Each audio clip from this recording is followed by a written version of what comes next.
I'm going to call the school committee meeting of August 21st, 2024 to order. It is 5:33. First item of business is the Pledge of Allegiance.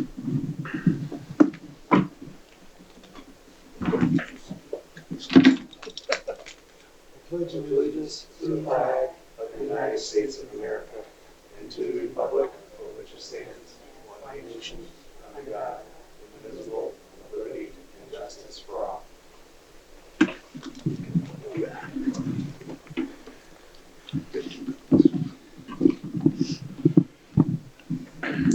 The Mashpee Public Schools recognize and honor the many generations of Wampanoag people who live and have sustained this territory for more than 10,000 years.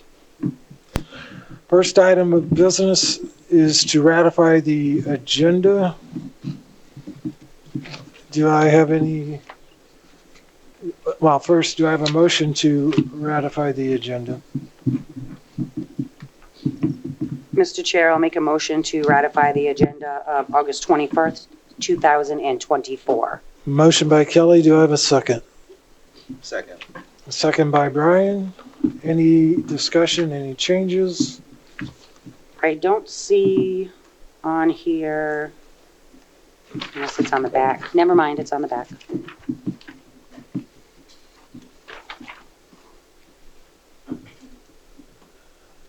Okay. Any further discussion? Hearing none. Dan, how do you vote? I vote yes. Kelly? Yes. Brian? Yes. And I vote yes.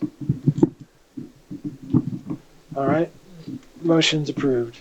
Next item of business, public comment. Do we have anyone who wants to address us?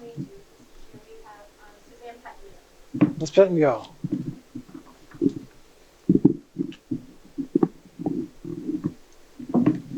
Hopefully that's on. I don't know. Yes. Can you hear me? Okay. I'm Suzanne Pettengill. I'm a resident here in Mashpee, and I also happen to be a teacher here in Mashpee. And I came this evening to talk about the KCC HVAC construction that was going on. This is not anything towards anybody sitting in front of me or the principals or anything, just a concern over the fact that the contractor does not appear to have turned out to have been the best choice to do this particular job, with lack of keeping to a schedule, not cleaning up after themselves, and therefore our own DPW employees having to take care of that, trying to make the schools attractive and ready for the use of students coming up next week. The school itself has not been available for the teachers to be able to get in and set up their classrooms. It's important that the classrooms look nice, obviously, for all grade levels, but especially at pre-K to second grade. It's a huge impact on how kids feel about coming to school, what the room looks like, how inviting it is, and it's really limiting the capabilities of the teachers to get in there and make an inviting environment for them. And there was some destruction of property, I believe, over this last weekend, that one of the units on the roof was not covered with a tarp, is what I'm hearing, and that rain was getting into the classroom and destroying some of the things that belong to the teacher in that particular classroom. Plus the fact we all know that if it wasn't cleaned up properly, that we're going to have a mold and mildew issue in that room, in the ceiling and on the floor.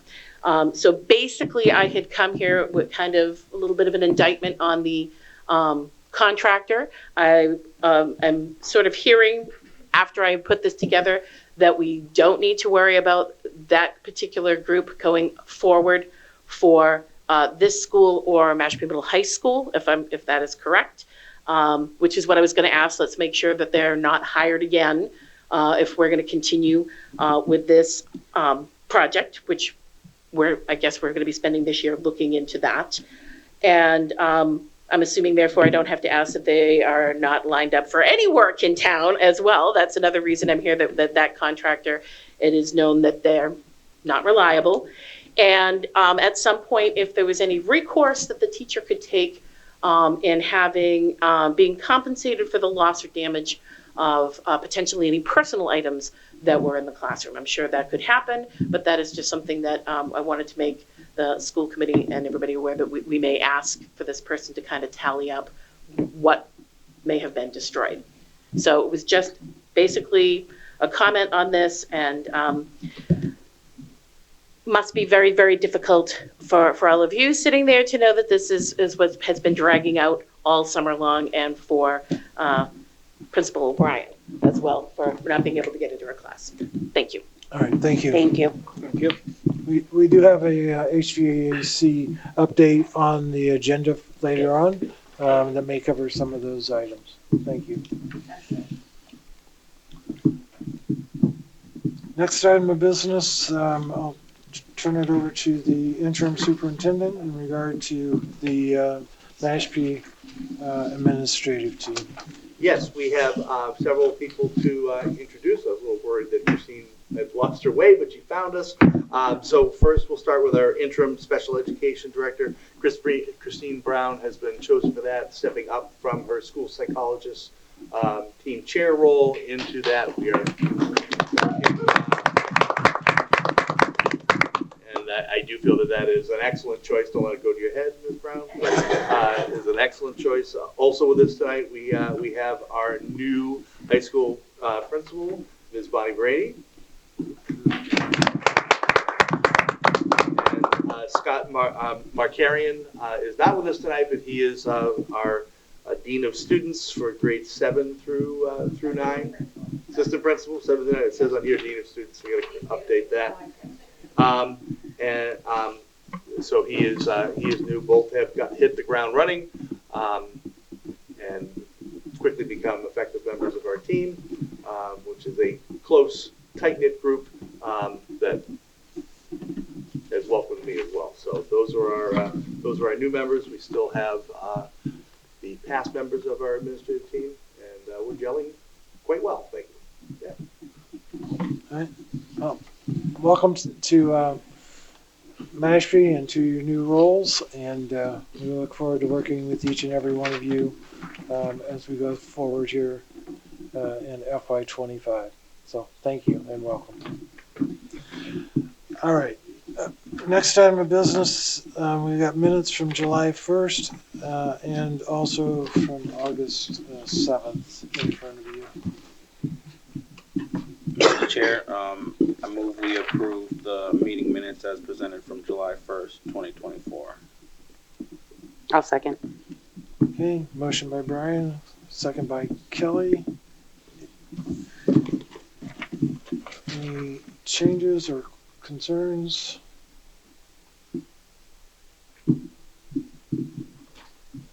Hearing none. Dan, how do you vote? I will abstain. Brian? Yes. Kelly? Yes. And I'll vote yes also. Thank you. In regard to August 7th, do I have a motion for those minutes? And Possible to add a comment, Mr. Chair? yes, Um, if there's any edits. Well, Let's make a motion and then we can. Well, I don't think we can approve them because we don't have enough people. Deanne was only here for the first part of it. Brian wasn't here. It was only me, you, and Kathy's not here tonight. and that was going to be my comment. Okay, Yep. so we don't have enough to be able to vote on that. Okay, no, that's fair enough. We'll postpone that to the next meeting. Okay. Rolling right along. Back to the superintendent. All right, so in your packet, page number 5 is the personnel update. Actually, I'll start with our convocation. That is scheduled for Tuesday. We will have a speaker joining us. We've arranged for our school committee chair and a member of the Mashpee Wampanoag Tribal Council to come and speak. I do kind of intend to keep that a little on the short side to ensure, as you've heard, we do need some more time in our classrooms, especially at the Coon School. So we will shorten that up a little bit, but it is going to be a great day, and we would love it if you were able to stop by and join us. Personnel update, the sheet that you have in your paper, in your packet rather, has got 4 additions, so we are actually only have 4 openings, 2 of which just appeared in the last 2 days. So 2 days ago would have been 2, but we have hired the paraprofessional position actually just a few hours ago at the KCC. We are still looking for the school psychologist team chair at the Quashnet. That is the backfill for Ms. Brown moving up into the interim special ed director position. We do have an opening at the high school for physical education. That was a last minute resignation. We are still looking for, we've filled the paraprofessional position that is opening on that sheet, as well as the part-time Indian tutor. But we're still looking for an English language learner teacher long-term sub. And we just got a resignation, was that today or yesterday, for an administrative assistant at the high school? It was this morning. So all in all, we are looking for 4 positions. So you said an admin assistant at the high school? Admin assistant at the high school, long-term sub for an EL teacher who is out, physical education teacher at the high school, and the school psychologist team chair. We are going to post simultaneously a part-time school psychologist and a part-time team chair to see if we can find maybe 2 people who want to work part-time to do that for 1 year. The school psychologist is a position that is in short supply. So, I mean, the one advantage that we have here in Mashpee is that it's the kind of school psychologist position that people want to do, where they're not just in a closet all day writing reports and testing kids. They actually get to work with kids and work with families in our model, but the timing and finding of that is making it a little bit difficult. So we're going to keep becoming creative in finding these positions, but we are still looking for 4. But that's down from, I think it was 8 or 9 last week. So we have been busy. Any questions on? Do you have an updated, are you going to send us an updated sheet? Yes. Okay.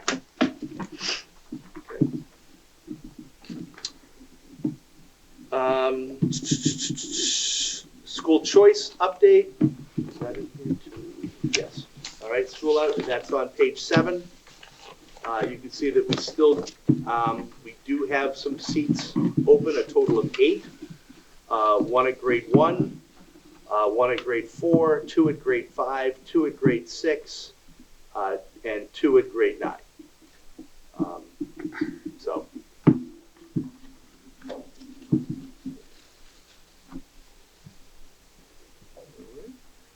Are there any administrator updates? You're all being quiet over there. It should make me very nervous. Okay, That means on page 8, you have a sheet that gives upcoming events. You can see the open houses on the schedule.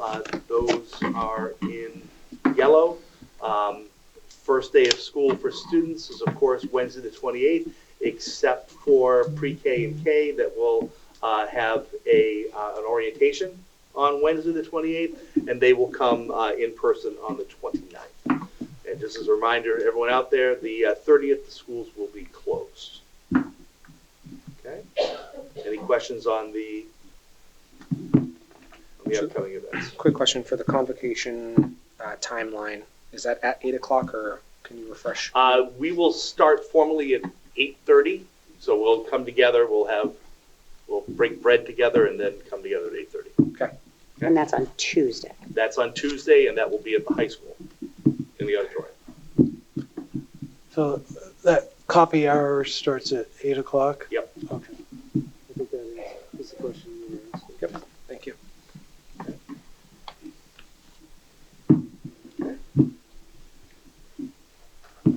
Okay, quick recognition and acknowledgement. I just found it. Thank you. So I'd like to give a shout out and a big thank you to Jeffrey Smith. Jeffrey wrote submitted a grant to the Falmouth Road Race, and we were awarded that. It was an $11,425 grant and from the philanthropy program, and the money is going to be used towards a variety of sports equipment for female athletes. So we were able to send a representative, I believe it was Dr. Hanscom, over to receive that grant on this past Friday. But I want to thank Mr. Smith for his efforts in doing that for our students. Awesome. And then, Ashley, can you hear us? I'm here. Yeah. So I did send an email update a little later than I wanted to on the meeting we had this morning around the HVAC project. So I don't know if anyone has any questions on that, but Ashley has got some budget pieces along with that. But why don't we start, I guess, with the transfer part? Hi everyone, sorry I can't be there tonight. In your packet, the first page of my report is the final FY24 budget transfer. It's $19,000, and let me just open the exact page so I give you the exact number. You have it. $19,743. It was just an alignment to make sure none of our accounts in the general fund were in a deficit. This is done to close out the books for FY24. Do you have any questions?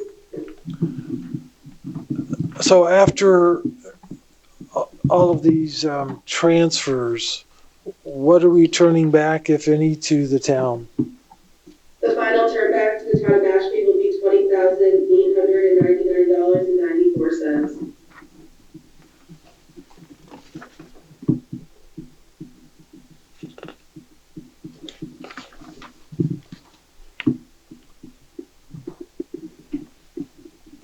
And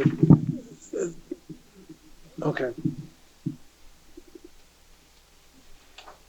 A lot closer than we've been in prior years. Yes, that's true. And of that, I used $264,794.55 of school choice this year.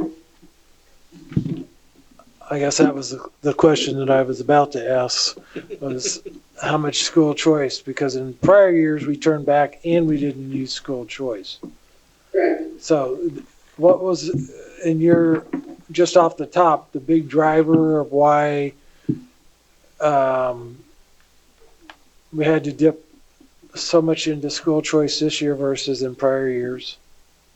So I would say this year we, on the salary side of things for the general fund using the offset, we had turnover in our updated salary schedule. We hired at a higher step than when we had the expanded 30-step schedule. Now we're down to 13, so people are being placed higher on that salary schedule. Outside of that, we didn't really have any high drivers per se. We did have to use school choice funds, and let me just open it so I'm not speaking out of turn, to abate or to remediate the pottery, the clay dust in our art rooms. So that was approximately $33,000. And we started using, it was $33,000, and then we did use some of the funds in school choice to pay for our technology needs, which is what the offset is supposed to be used for. In regard to the silica issue with the art room, was there any sort of recovery option from our insurance carrier? No, It doesn't cover hazmat? it was done through the DPW, and at that point there was no dollar value to go back to the HVAC. I'm sorry, not HVAC, that's on my mind, to the insurance company.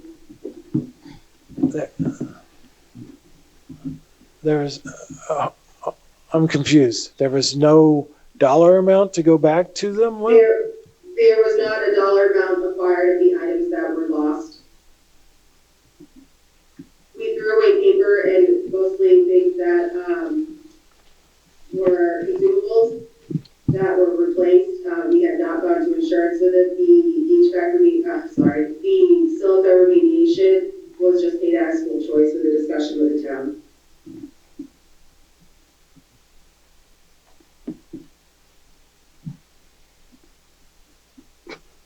Okay. I think we lost an opportunity there. I agree. And I guess maybe we can explore that separately offline.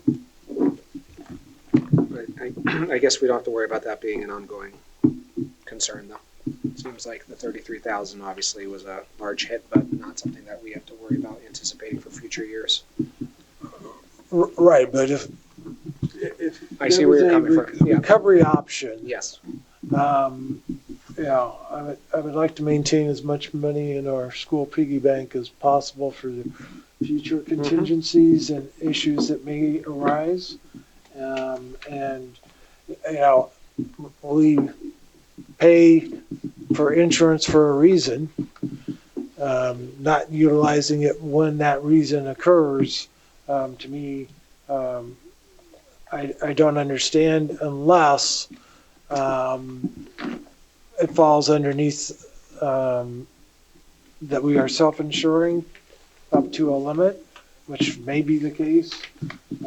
Large companies I know do that. They'll self-insure to a limit and then really just have catastrophe coverage above that.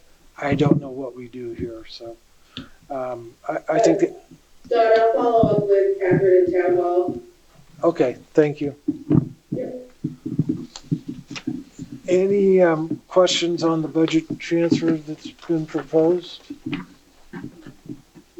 All right, can I have a motion to approve the transfer as presented? Mr. Chair, I'll make a motion to approve the transfer. I have a motion by Kelly. Do I have a second? Second. Second by Brian. Any further discussion? All right, and this is transfer 24-03. All right. Thank you. Kelly, how do you vote? Yes. Brian? Yes. Dan? Yes. And I vote yes. So it's approved unanimously. Thank you.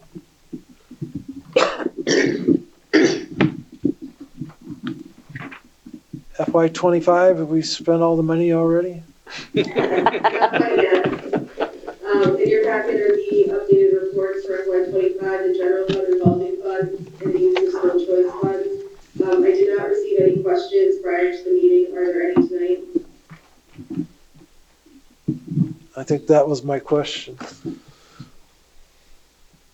Any other questions? Nope. No. You're in good shape so far. Very good. Thank you. Next. Dave, on the HVAC, do you want to start or do you want me to? You can start and I'll jump in, so. Okay. So on the financial side of things to start, in your packet is the breakout of the HVAC upgrades cost throughout the buildings and throughout our funding sources. That is as of last week. We're on track up to last week. Since then, I've received some change orders, and I know that there has been conversation or some emails going back and forth. So to loop the committee in, to date, there is a proposal of approximately $125,000 of change orders. As you know, this is a town of Mashpee project, so they go through the DPW and they get approved by the select board and Rodney, the town manager is the person who's signing off on them.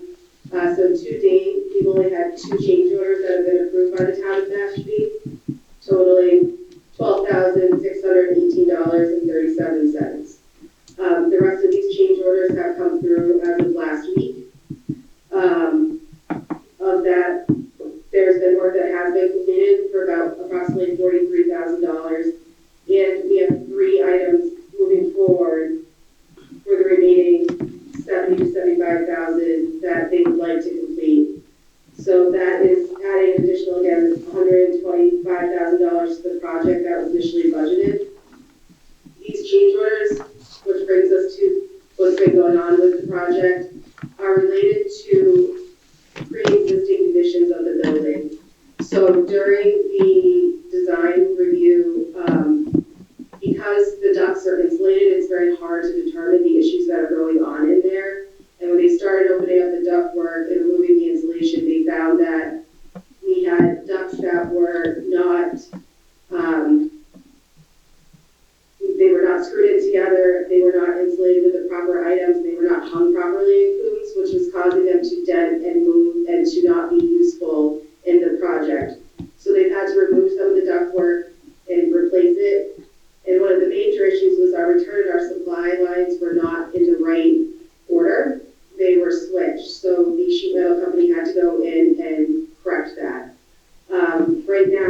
found that the two major trunk lines have some air gaps in it, so we're losing the air pressure in there that needs to be remediated. One of the sides, the left trunk line, is not nearly as bad as the right, and they are hoping to get in at the end of this week to repair that left side of the trunk line, which would be an additional changeover. This project has not gone the way that we hoped for Summer Slammer. As they open up every closet or every piece of ductwork, there has been issues. There's been issues with timing of getting the contractor on getting different subcontractors on site. And as Ms. Petgill noted, the roof was open and it was not sealed properly, so one of the rooms did get water damage in it. That was about 2 weeks ago. In that time, Serpro has come out. They've assessed the situation and they have removed the walls and the ceiling tiles and the insulation that all were wet in the building. And they're in the process of rebuilding that classroom. The projected timeline is to have that classroom ready for the start of school, which would be Monday when the teachers arrive back. Today at our meeting, we got an updated projected timeline of the path to completion. And next week on August 29th and August 30th, they will be doing a startup of 6 of the heat pumps, which will service the first floor. They're calling it the horseshoe. It's the 12 classes on the first floor. And then the following week on the 11th, they will be doing 2 more heat pumps, and on the 19th, the remaining 2 heat pumps. So it's slower than what we were hoping for. Due to the issues with the ductwork, this is the schedule they're giving us at this time. We have been pushing back on the company looking for double shifts to get the project to completion faster. Ashley, I just got one, I don't know if it's a concern or a comment. The design, and I know this goes to the town, so you may not have the answer and have to get it for us. But when the architects or the designers came in and did all the stuff that they were supposed to do, shouldn't they have realized and seen those things? So to me, that's their bad, and maybe that's somebody that we don't want to work with again, just like the same with the construction people. You know, this is putting our kids' health at stake, if you think about it, because if they didn't do that, if the ceiling, you know, in the classroom didn't get flooded and they just did it because this is what we're supposed to do, then the mold, the mildew, I mean, that's going to grow. So, I mean, that would be something of my concern. As a resident, as a parent, as a school committee member, that these people that the town is hiring, maybe we should take a second look at that. And they should be held responsible for, you know, not doing their job. Correct. So the design and engineer, those are the same questions I had when we've been going through this process, and that's exactly how I put it to the engineer when we were meeting last week.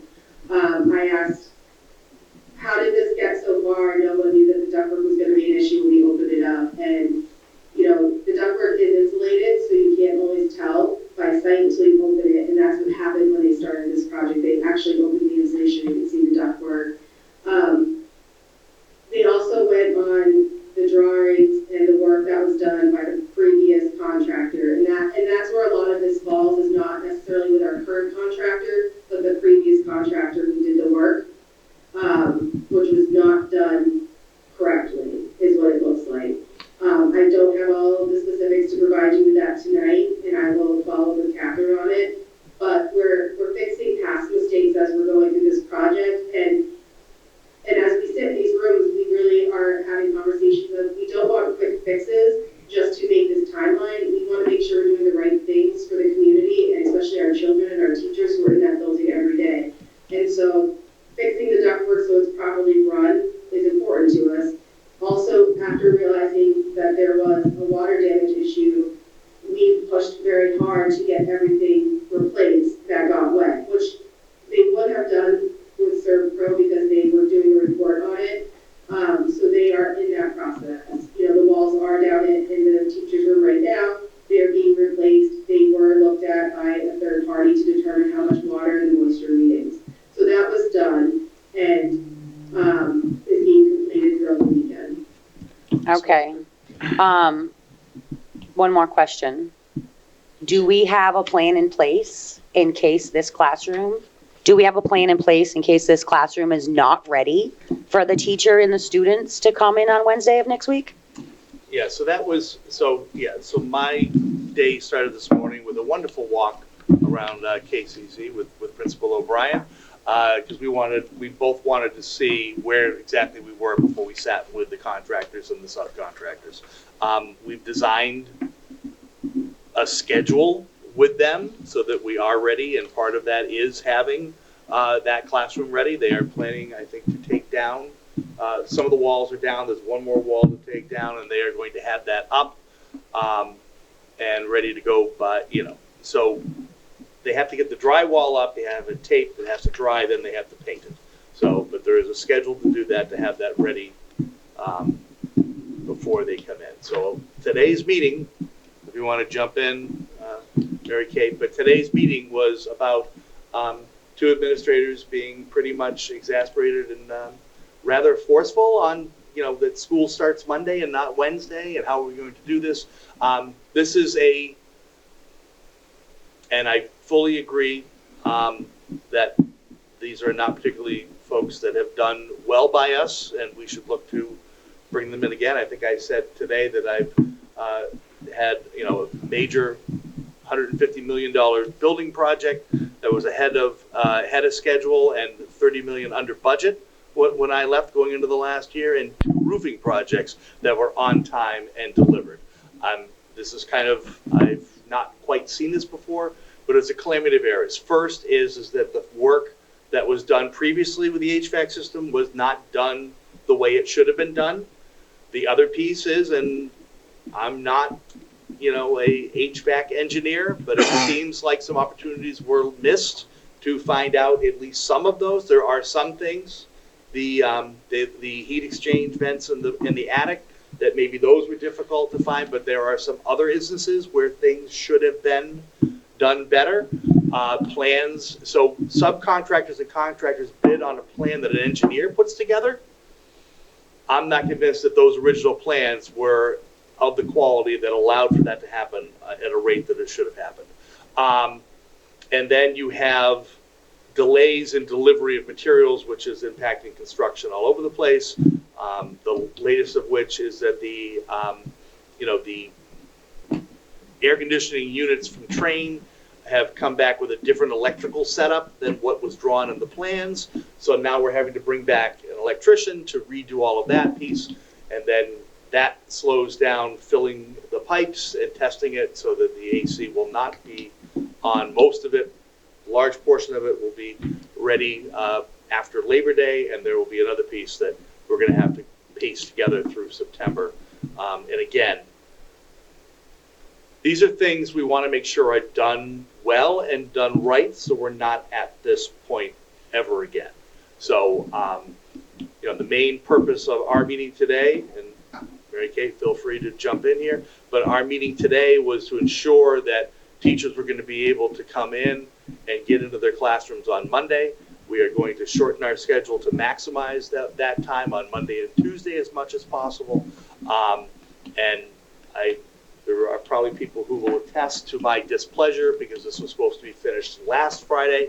And knowing especially early childhood teachers, my aunt was one for several years. You wouldn't believe the boxes she had to bring home when she retired. But yeah, it's not been fun. We did meet, Can you come over to the microphone, please? following the meeting with the contractors, we did meet directly, Dave and I, just with Brad Tripp, our facilities director. And he did say he was very confident that we will be able to open, and all the safety issues that are currently present in the building will be taken care of, because I will not take kids into that building if it's not safe, or teachers. It's just not okay. But they are both very confident, Catherine and Brad, that with the help of our DPW, we have the night crew from all three buildings over at Coombs now, And I think that's going to make a huge difference. They have been working nonstop, really, in that building. So we're moving forward with Monday's start date and Wednesday students coming. I can tell you I have gone around the building several times today and keep on saying there's still a hole here. We don't have an outlet here. There are things that we're seeing and we constantly point out. So they have been responsive, the contractors, to that. But I do feel like we have to be there and be calling them out on it. And that shouldn't necessarily be the case, but where time is of essence right now to be able to start school on time, and that's really what we want. Families are counting on that. So we expressed that, I think, very clearly in the meeting today, that they need to be ready. So there will be, I believe there's a double shift tomorrow on Friday, and they will be working on Saturday. They were there last Saturday too. So I think with our DPW staff, it will come together, but it's been a little harrowing. Oh, and just to confirm, to my knowledge, there was no damage to the teachers' materials in that classroom. The way the water came in, it really went through the wall and was saturated by the insulation. And the teachers' materials were in the cabinets, which were removed from the wall. So I don't know of any damage to teacher materials or personal belongings. I don't believe that's the case. We'll check, certainly, but I wouldn't be worried about that. No, thank you, Mary Kate, and thank you, David, but, we kind of got to put their feet to the fire, unfortunately. I It's, think I showed up with a blowtorch at the first meeting. and you shouldn't have to walk around and say there's a hole over there, there's a socket missing, this is a very large financial project. And, I give kudos to our custodians too, because they shouldn't have to go around and clean up somebody's mess. So I hope they're getting the props and the kudos that they deserve from their bosses. They're very, very much appreciated and valued for all the work they've done. And they literally have cleaned the same room 3 times. So we're at a point now where the contractor knows that if they come in and take the ceiling tiles down again and there's dust, they need to clean up after that and make sure the chairs and desks that are, the ones that are in rooms, are wiped out. So I walking around this morning, there were 2 custodians. You can have to help me with the names. Randy, and there was a summer person, I'm not sure. Right. Anyways, but I went over and I thanked them, for all the extra work they're doing, and apologized because they're, doing nights and being asked if they want to come in on Saturday, which is probably not what you want to be doing in the last parts of the summer. And it's also the office staff. I have to give a shout out to the Coombs School office staff. We have 1 supply closet that had to be emptied and shelves moved because we were supposed to have an electrical panel put in that closet. So maintenance came and removed that. And then they said, oh, no, we're going to put it in a different place. So then they moved those shelves again. And now, actually, that electrical panel is upstairs in one of the server rooms. So today, a maintenance person came over, Zach came over and moved the shelves and rebuilt them in the supply closet. So every time this change happens, the office staff is handling all the school startup supplies. So they have gone above and beyond as well. So it's really been a team effort from Mashpee. And I appreciate that. All right. Thank you. Dan, you had some questions? Yeah, some questions, comments. So first is with the whole water damage, mold remediation, back to Don's point previously about making sure that we're not incurring costs associated with that. Is that going to be like a liability claim on the contractor to make sure that those get paid through their insurance company? Do you want to? Yes, that's what the DPW. DPW captain is working with the contractor on that. Okay, and then kind of following a similar thread with that, I'm happy, it seems like there was no damage to that teacher's personal belongings, but I would be very interested to know, because I think that that teacher should be made whole if there is a concern. And my little tangent here, anything that that teacher needs, I would say from myself, and I would assume from my colleagues here around last minute prep and getting that room together, please let us know what we can do as a committee to help out with that. The projection is that the wall will be up, the tape will all be done. The only thing that will not be done, the shelf will be reinstalled. The area will not be painted because they need to allow enough time for the taping and things to dry before they paint. But that teacher should be, knock on something, that teacher should be in the room the same time that the rest of the staff is, Okay. which is, of course, we know not ideal because it's Monday and kids start Wednesday, but it should not delay her getting into her room in Okay, any way. if But that thank you, I changes, appreciate that. if it changes, please let us know. Yeah. And then the additional costs that are being incurred by the DPW and everyone else stepping up to kind of pick up and clean up the additional mess. Do we know if that's being tracked and how, if that will be kind of charged against the additional costs that they're attempting to kind of square away with this project? Yes, it's being tracked again by the DPW, and that is part of the discussions that we're having currently. Okay, and similar for like staff time, if we need to have any additional staffing, that would be school related, not DPW related? Yes. Okay, and then the final thing, and I promise I'll relinquish the floor here.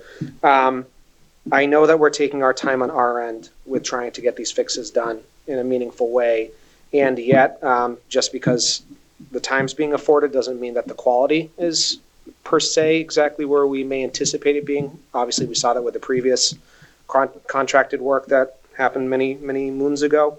But what is like the warranty, for lack of a better way to say, if damage does, if something changes a year down the road, what is the expectation for having those repairs done, covered, not at our cost? So the DPW will have more of this information, the specifics on it, but there is a warranty, and that's what we've been talking about kind of in our conversations, in our meetings, where let's say that there is, the unit is running and something does happen and we call either the sheet metal subcontractor or the general contractor to say this is broken now. Some things they can look at, like what we're talking about now, those are all pre-existing conditions that could have caused a failure. If it's a failure on them, then they are required to come back out. Okay, thank you. Brian, do you have questions? No. So I just have a couple questions. Is there a project manager overseeing this project, or is it the DPW doing it? There's So none. the general contractor is the one who is overseeing the project. So we don't have a, Owner's project. There's An not an owner's OPM like we had for the Quashnet project. We do not have an OPM on this project. It was not at the threshold of requiring one, so the decision was made not to have one. the decision was made by the DPW and the town? Through the conversation of the project. It was not at the threshold, so it wasn't required. I know it wasn't required, but the decision was made to not go ahead and have one to help protect and oversee some of these issues. Correct? And who made that decision? I don't know who directly made that decision at this time. I do think, though, there have been, every Thursday morning, there's a meeting with the team, and so that has been the communication, right? Correct. So every Thursday, there's a project meeting that's run by the general contractor as the project manager, with some of the subcontractors there, the engineer is a part of that conversation, as well as DPW, and I have been there as well with, when Patty was here, she was here as well, and with Mary Kate. All right. Second question, with every project, there's a contingency amount. What I don't see and can't tell based on what you handed out in the packet, what that contingency was and how much we have tapped into it, if at all. I wasn't expecting to be out, so I don't have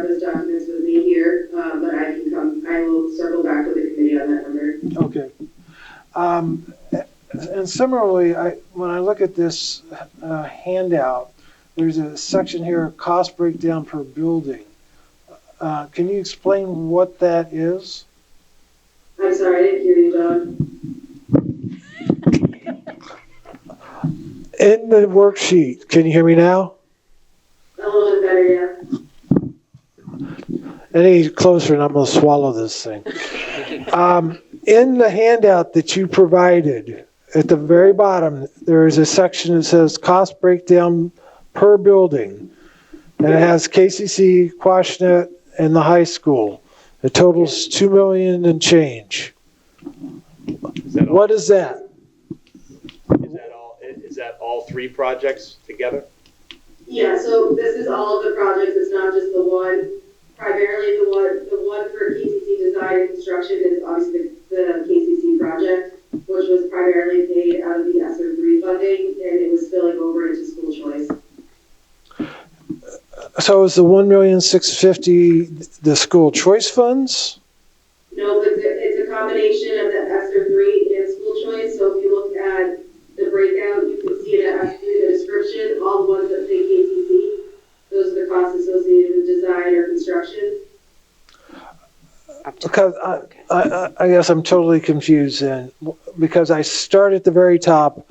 Looks like the approved budget was $7.3 million. Is that correct? Correct. And that's what's been approved to date for all three projects, Don. right, all three projects are $7.3 million. Right. Right? And then you come down and you're saying we've spent, I guess, to date, $1.6 million. Is that correct? That's with the encumbrances also included. Yes, with the encumbrances. If I look at the school choice line, right? Yep. We have paid 1.6 million, or is it 2.8 million, including the SR3? How much have we spent so far? So in total, in projects, we have spent 1.3. We have encumbered another 717. Okay, so we've spent 2 million and change Yes. to date, out of a budget of 7.3 million for all three projects. And what was the budget for this, for Casey Coombs? Was it the 1.6 million that you have listed below? So Casey Coombs, just for the construction part, was 1.5 million. $1,518,824.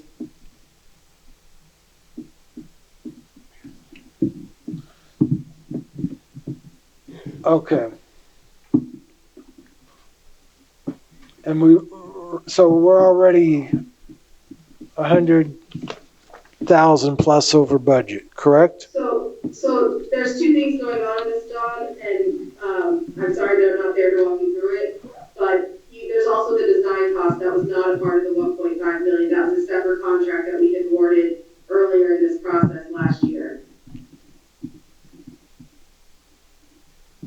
All right. Maybe it'd be easier to just take this offline because this worksheet does not work for me, and maybe we can talk about how you can present something that's a little bit more meaningful, because I'm confused over what this is trying to represent. I really want to know what we started with, which appears to be 7.3 million. How much have we spent? And how much do we have left that for each of these projects? And So that's part of the problem. We've been allocated the 7.3. That's what our dollar amount is. And that's what I was trying to show in this paper. We have the cost of the engineer for the KCC project. I can provide that to you. We have the construction price of the KCC project, which is the 1.5 million. We went out to bid. We now have the cost of the OPM, which we had talked about prior. That's the Accenture LLP. Now we also have design services that we've gone out to bid for the middle high school in Washington. That was $120,000.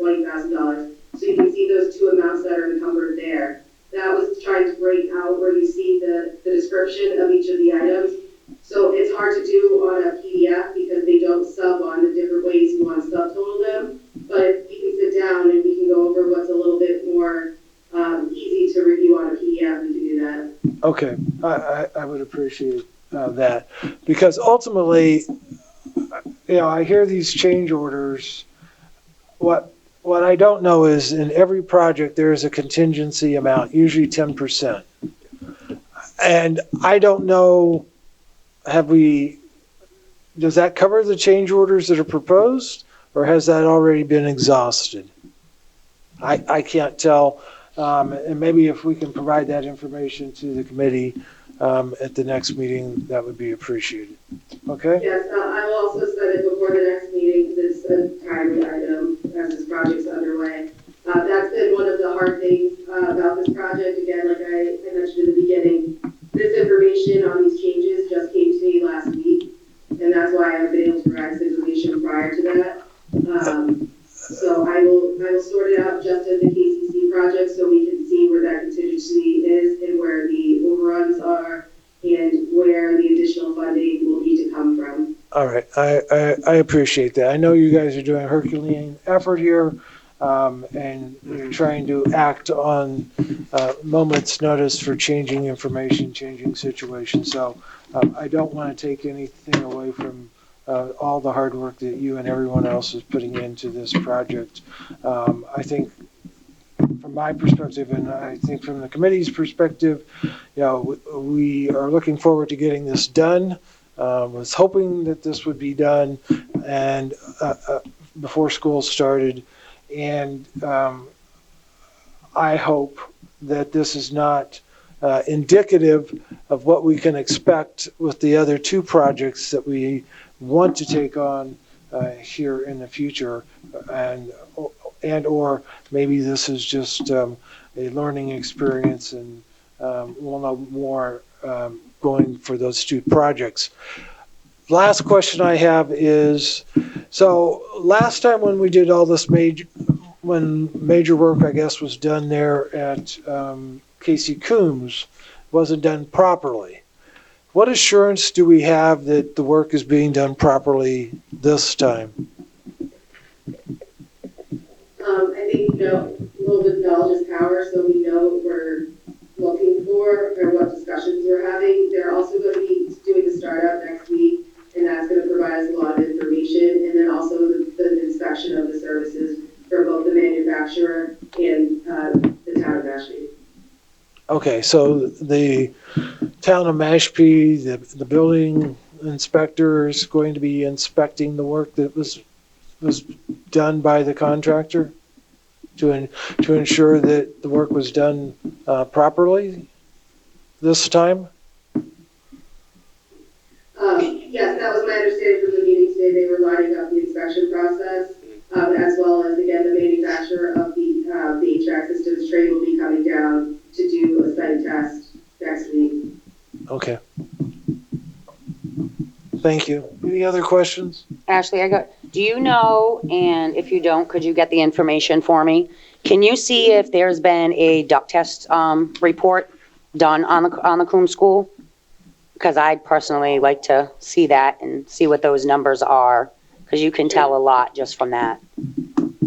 Sure. I can get the reports that have been done over the last few years. I'll reach out to DPW for those. And in order, I want one for they should be doing one on this recent system before all the permits are signed off on and it's cleared to go. So I'd like to see that one too. Sure. Thank you.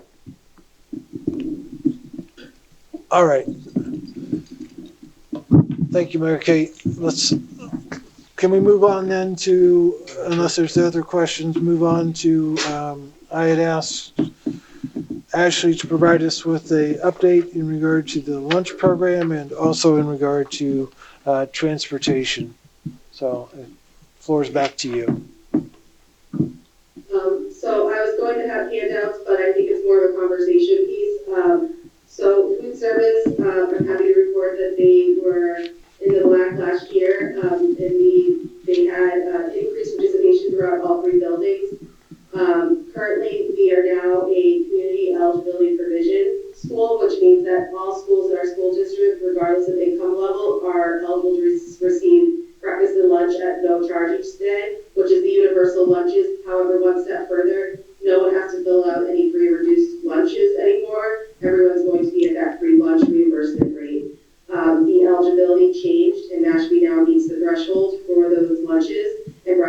because a part of this program as well, we're moving forward with providing snack at Mashpee Middle High School. We're doing that currently as athletics has started, and we will be rolling that out into two lower schools at Quashnet and KCC. We had those conversations today, kind of what that would look like. So providing snack, the food service will be doing essentially a grab-and-go option. They'll be pre-bagged for them to pick up a snack at the end of the day for students who are going to be on campus participating in sports or extracurricular activities. Do you have any specific questions about the food service program? That was actually going to be one of my questions that I had asked. I know from doing research, the state of Massachusetts give each school system, a certain amount of money per student with the universal lunch program. I also know that there's a lot of food at the end of the day that gets thrown in the trash. And like you had just said, we have our athletes that, they eat lunch at noontime. Then they got to get on a bus and go play a game or a tournament. One of my suggestions was providing the athletes with, a bagged lunch at the end of the day that they can take with them, a sandwich, a water, an apple, maybe the same apple that they wanted to throw away at lunchtime. But just to try to reduce the waste that we're putting in the trash can and giving it back to some of our kids. I know kids that if it's Friday night and we have football, they don't leave school. They are at school until football starts, and they don't eat. So rather than throw the stuff in the trash, why can't that be something that's offered to our students and our student athletes? I mean, it doesn't matter if they're in band, football, field hockey, lacrosse. I don't really care. I would rather them get the chance to eat the food than it to be tossed in the trash. So is there a way that we as a town and we as a school system can see if that's possible to do that for our kids? So that's what we're starting with the snack program, Kelly. After school, it will be open and for any student in the district to pick up something after school, as long as they go to the cafeteria before they head out at the end of the day and have the opportunity to eat that snack or that item that's bagged for them or that's in the servery. So it's new. We weren't eligible for this before because we're now a CEP district. We are eligible for this, and it's something that the food service director and assistant food service director are rolling out this school year. So, for instance, right now we have morning sessions where we have athletics going on. So the food service department is opening up and bringing out snacks outside so students can pick something up to eat before or after their practice. And because it's only athletics going on right now, those are the first students who have the opportunity for this. And again, once school starts, all students will have the opportunity to do that. All right, and how are they made aware of this? Right, so we had started with athletics, and the athletic director made sure all the coaches were aware of it. Okay. That's something that I can work with all the principals and getting that information out to their students as well as their families. Awesome, thank you. And if I may just add, I think we're also working off of some assumptions with how much may be kind of wasted at the end of the day in each of the schools. So I don't know if that's something for this upcoming school year that we can have a better sense of, if there is, a certain amount of food waste that happens, and that can provide us some data moving forward to think strategically of how to reduce that. Definitely. So over the last 3 years that I've been in the district, we've had turnover in our food service department in the leadership. So this will be the first year we'll have a consecutive director 2 years in a row. And she's really excited about different initiatives and moving the program forward. So I'm sure that's something that she'll be able to manage and give you a report by the end of the school year. Thank you. Brian, any questions? No. One quick question, and it kind of dovetails into the next item on your agenda there. If kids are grabbing, say at Casey Coombs or at Quashnet, because you're going to provide that at all three schools, correct? The after lunch snacks? The plan is to roll it out at all 3 schools. It's going to look different in each of the buildings.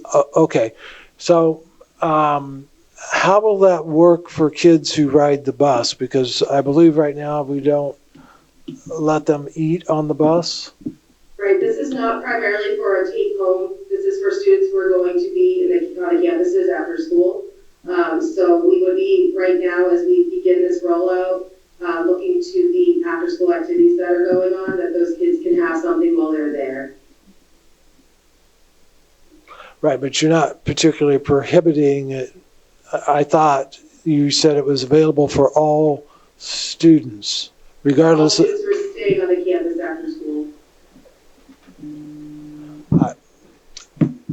Okay, I don't know how you administer that, but you're smarter than I am, so, okay. I will leave that where it is. Let's, if there's no other questions, let's move on to transportation, or are there any updates on that? Transportation?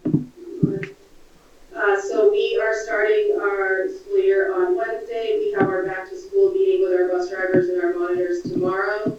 We are planning on having all of the routes finalized for tomorrow to send out to families. I know the board is eager to have a late run at the middle high school. At this point, we have not been able to accommodate that. We did over the summer look to combining routes at the elementary levels. However, with the additions at Coombs and Quashnet, the routes are longer and more kids are on the bus. So at this time, we cannot consolidate an elementary run. That being said, as the school year progresses, there are students who we know that do not take buses that can be removed off the bus roster, and we can look into consolidating.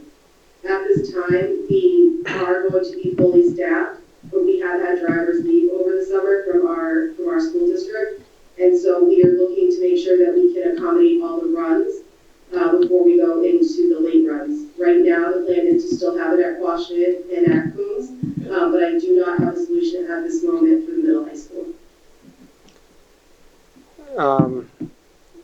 Obviously, you're right, Ashley. I think the middle high school late bus thing is going to continue to be something that we focus on, just because it has been brought up, obviously not just by us, but many family and students themselves.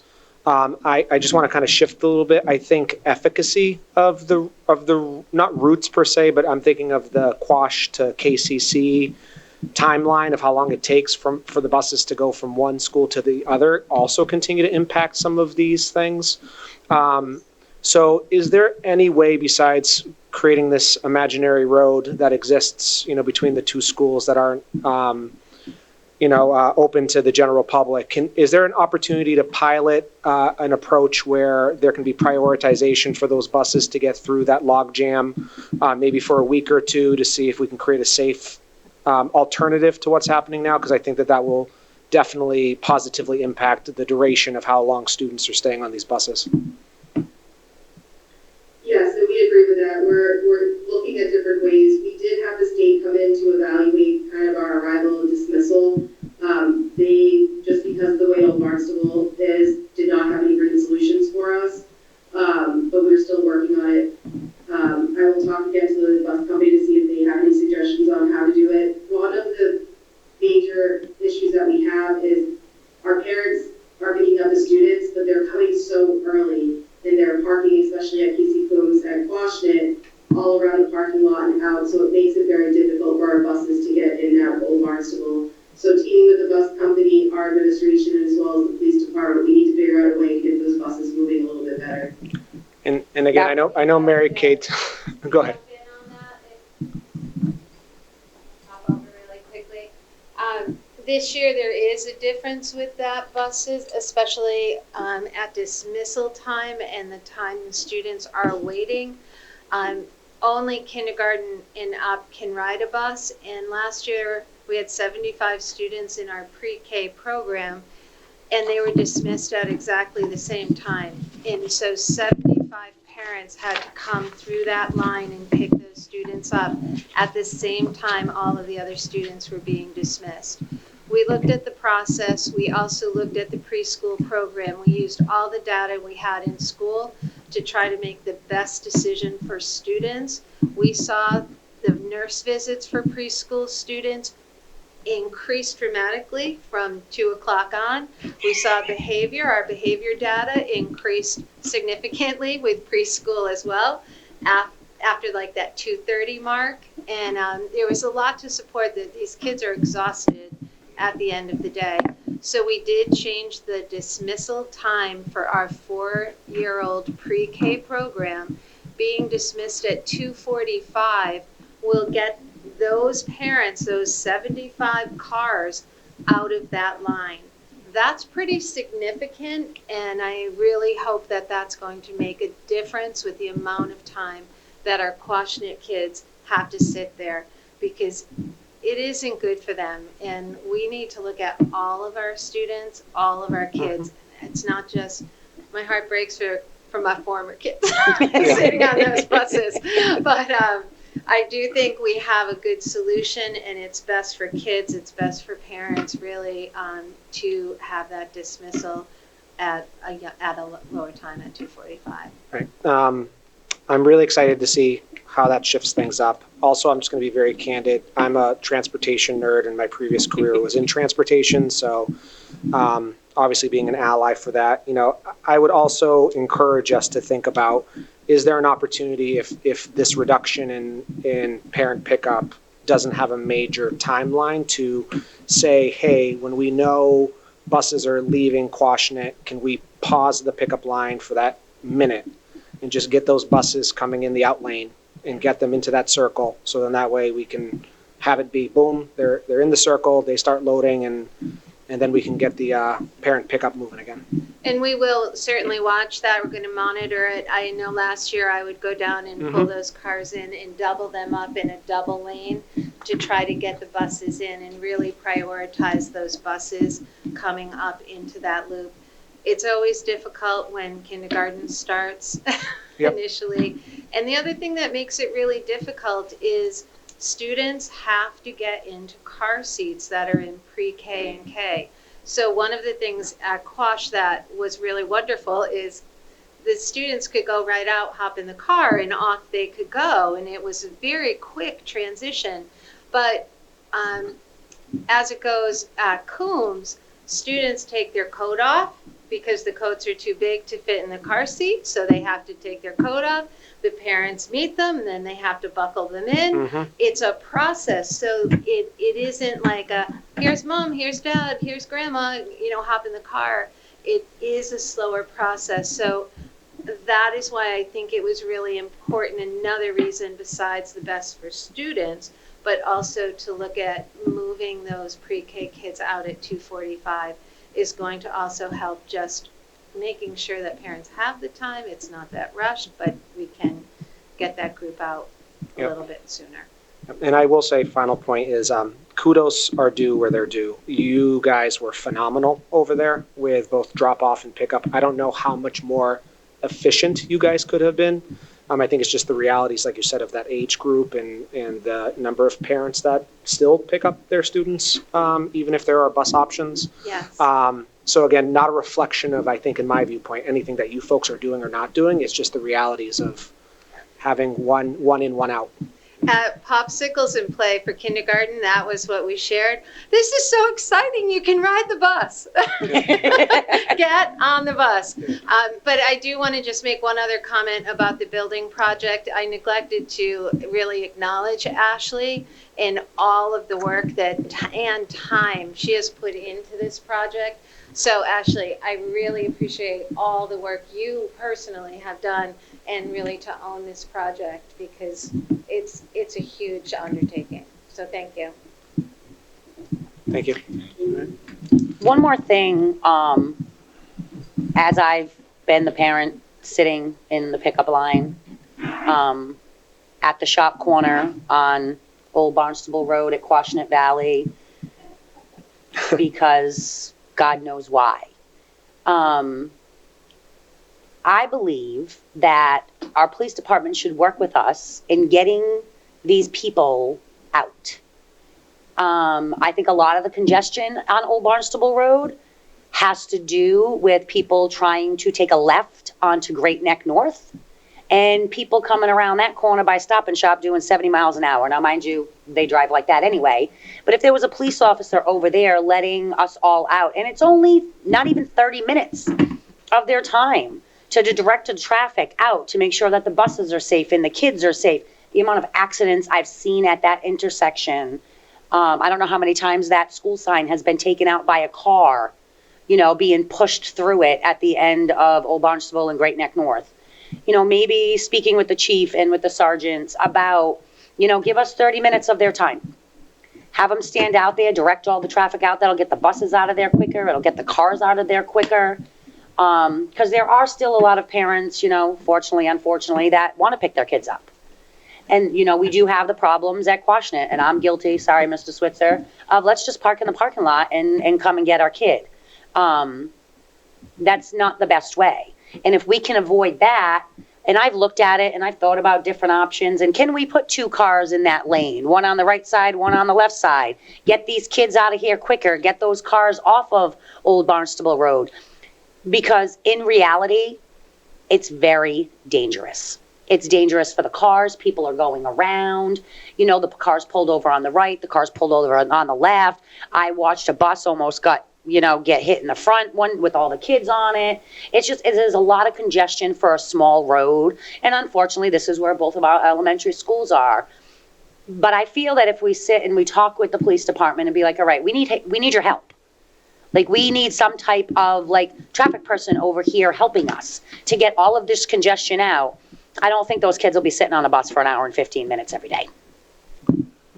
That's just my opinion. Just an additional comment, somewhat related to that. I had always mentioned when I had to deal with that, particularly at Quashnet, that if the superintendent would have gotten me a yellow vest and a stop sign, I would have gladly volunteered to stand out there and be a traffic monitor for the 15 minutes that are necessary every morning and every afternoon in order to expedite the flow of traffic. At larger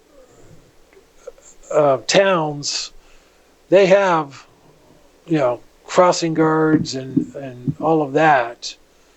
Is there anything that would prevent Mashpee from engaging individuals to do that? As far as you're aware, Ashley? Not that I'm aware of. We just have to budget for it for FY26 or reallocate funds in FY25. That might be something to look into. Sure.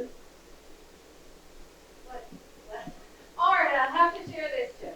So when the state did come down to do our individual audits, Mr. Crana is out there in his green vest every single day, and he has Mickey Mouse hands so no one can miss him. It's a little bit dangerous. I'm telling you, it's a little bit scary out there. I did it without the gloves.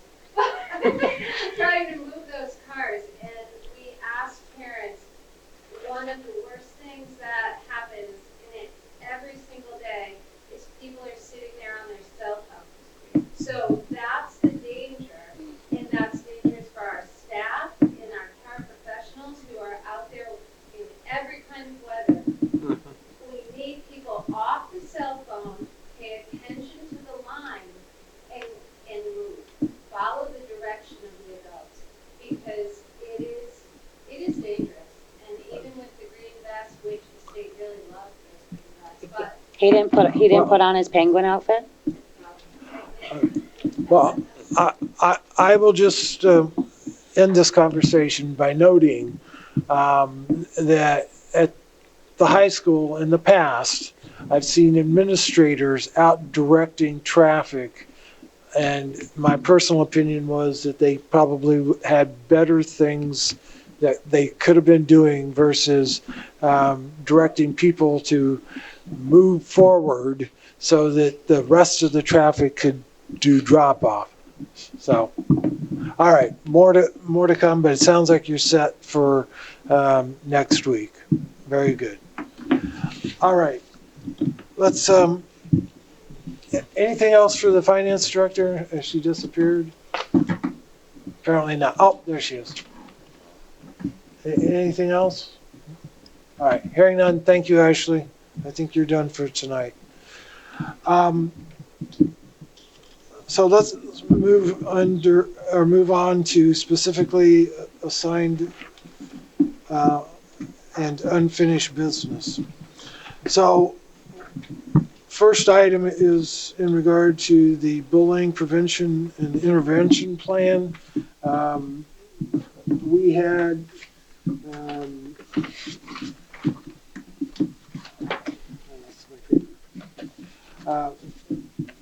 we had a presentation that was done to the committee by Alicia St. Florin from Murphy, Hess, Toomey, and Leon in regard to bullying communication procedures regarding aggressor and victim presentation.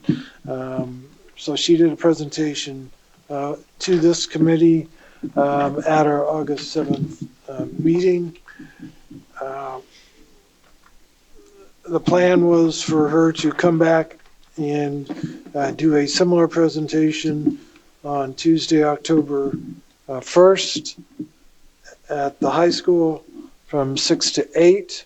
I believe also the intent was to include have a forum so that there was discussion that takes place, not just a presentation.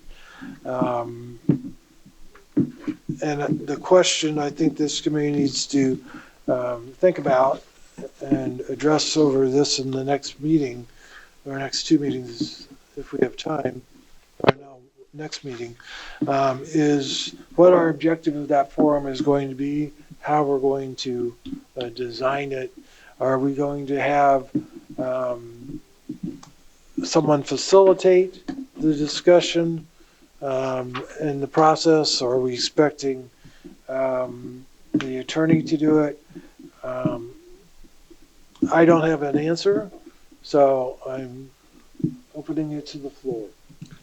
So, Mr. Chair, did you receive my information around that prospective consultant that could come in and do just that around kind of running that forum? I did. So if that's something the committee wants to pursue, I think I don't know how. I don't think I disseminated it past you, so that's something that I could definitely share with the rest of the group. But I think a part of this is obviously the logistics, the legalities of these things, which I think will come up in the forum, right? A lot of individuals will have like actual questions that I think our attorney would be very well suited to answer. But I think the other piece is the reality of the feelings attached to these situations, the rightful feelings attached to these incidences that occur. So I don't know if our attorney would be the right person to field those concerns. So my recommendation, at least baseline, would be I think it either needs to be co-facilitated or supported by someone who's able to truly work from kind of like a group-based forum model to be able to get both of those needs met.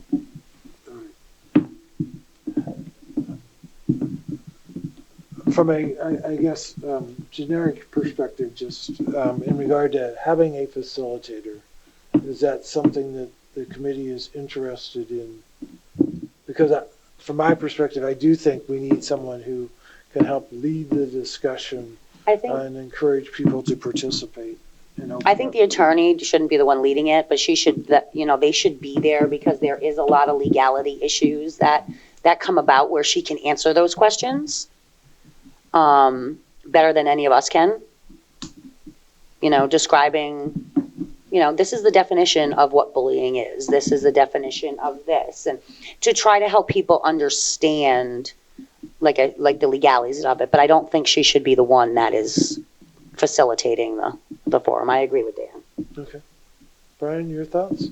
Yeah, I would agree with that as well. I guess my concerns would be how do we go about that process, whether it's putting out a scope of work. I mean, I'm not sure what the threshold would be, to engage in a contract or whatever it would be for this particular. I don't think it needs to be an RFP, but I think just make sure we cover ourselves to put it on the agenda and take an official motion once we do select or solidify who the candidate would be.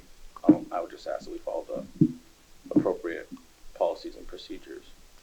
Well, in order for us to create an RFP, we're going to need a scope to define that scope of work. And as I point out here, what the objectives are. So, You know, I think the objective, honestly, is to educate our community on what bullying is and the ramifications of bullying and that type of stuff. Because, you know, if you talk to a second grader, they're going to tell you bullying's something different than a 12th grader is.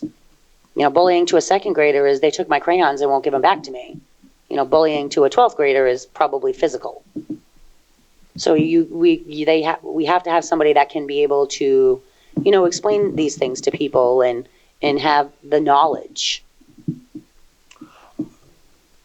I also think I'm sorry, Dawn, not to no, cut go you ahead. off. I think I agree with Kelly in the sense that having, you know, that baseline understanding, you know, my sense is that will be covered obviously in the presentation itself, and then questions will arise in the forum component.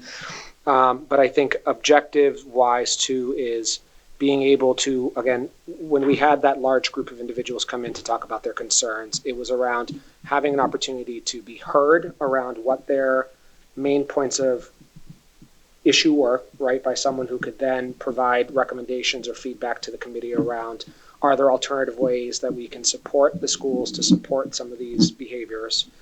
So being able to hear folks out, again, from a concerned community member perspective, would be one of the objectives. And then having support not just in that forum, but then, again, what is the action plan? What is the follow through? How do we actualize what is being heard? Because we also have heard, you know, in my time so far here is, you know, we come, we talk, and then nothing changes. And I think we continue as a committee to try to move in a direction where we can take that feedback and improve, obviously, the quality of our students' experiences in the school. So the third point in my viewpoint would be, what do we do now? What do we do next? How do we empower our students, our committee, and ultimately caregivers and families to make changes that will have positive impacts on bullying? So just to follow up on that, are you expecting that the facilitator would be recommending the solutions or helping derive from the collective consensus of what the solutions should be? I think that, in my personal viewpoint, it's collecting, it's aggregating that information and data, because at the end of the day, the administrators and the central office are truly the, you know, you all have the knowledge, you all have the skills, you all have the baseline, and many, many, many years of understanding of how these schools are working and what could be changed or shifted. I think it will empower and provide some additional input for obviously each school to figure out if there is an opportunity to respond differently or just to continue to strengthen, you know, the amazing work that's happening around these issues.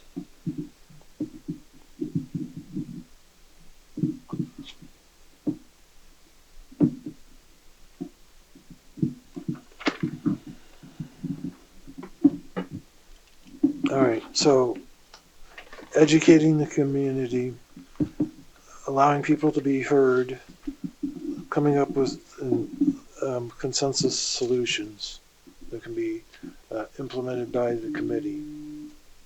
Those are three things that I'm hearing. Yeah. Brian? Yeah. I hope your spelling's better than mine. You have all of that? Okay. All right. I will circle back with the superintendent and also with Dan and what he had provided, and we'll see what we can do as far as reaching out to do a quick RFP or whatever we need to do that's necessary in accordance to that. Okay? Sounds good. All right. Excellent. Thank you.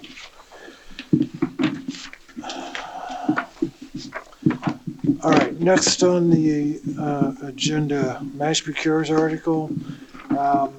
So at our last meeting on August 7th, the committee did vote to withdraw, or not withdraw, to postpone the Mashpee Cures article until the May town meeting. I did convey that to the select board. They seem to be somewhat happy to not have to deal with it.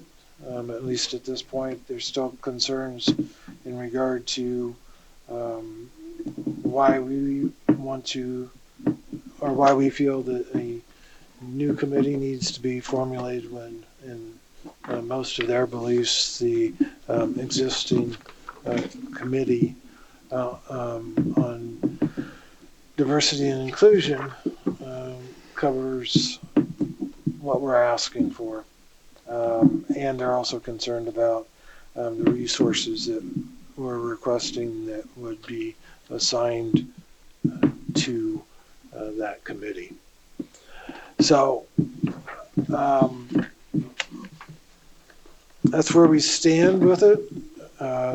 I've had sent to everyone, and I think it was included here in your packet, the correspondence from the Mashpee Diversity and Inclusion Committee chair about a meeting on September 18th with herself and Marie Younger Blackburn, who's the Mashpee liaison to the Barnstable County Human Rights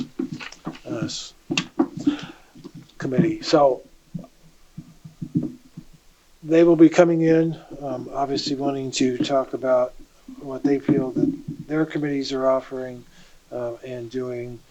I think we need to be thinking about how to refine what we have presented. We have until, I believe it's February 9th or 11th. Let's assume it's the 9th because that's an earlier day. But it'd probably be that, whatever that second Tuesday in February is, that we would have to submit a updated Mashpee Cures article if we're proceeding. So we've got a few months. The 11th? Okay, so the 11th of February. Okay. And at that point, whether it's submitted as a petition article or as a school committee article, that same date applies. Okay, so just for full information perspective, I did not put on the agenda for tonight any broad-based discussion on this. I just wanted to update us tonight, but I do think we need to have a more robust conversation at the next meeting. So we should give you some time to prepare based upon where we are at this point. And also knowing that we've got these individuals coming in to meet with us too. Okay? Just to that point, Mr. Chair. Yes. I mean, I can respect the fact that the chair people want to come forward, but sometimes I feel as if the chair doesn't exactly speak for the entire board. No disrespect to anybody in their positions, but I think that calling a joint meeting with the whole entire Mashpee Inclusion Diversity Committee would probably be a good step for us also to just make sure that we're all on the same page. I do understand that the Mashpee Inclusion Diversity Committee had a meeting last night. I'm not sure if this was on the agenda for them to speak about. I have talked to a couple other committee members about how we had designed it and we wanted to include them and have a seat for them and stuff like that. So I just feel like if there is some communication that, everybody be part of those discussions. And I think just looking at our schedule for joint meetings is good anyways, to check in, whether it's with them or the select board or any other group. I know that the select board did get all the regulatory boards to talk about the water quality issues that are going on in town. But I don't know if we've ever had joint meetings outside of just having a joint meeting with the tribal council, which I understand that. But I think there could be other joint meetings that we could have or request so that we're all on the same page, and then kind of iron it out, board to board, and then kind of work it out as well. But that's just a recommendation, like I said. No, I agree with you, Brian. Everybody has their own opinion. Everybody has a right to their opinion. And we shouldn't just take the opinion of the chair.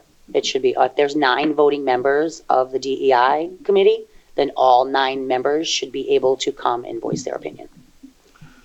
I mean, I will reach out to the chair and see if they're willing to schedule a joint meeting with us. I mean,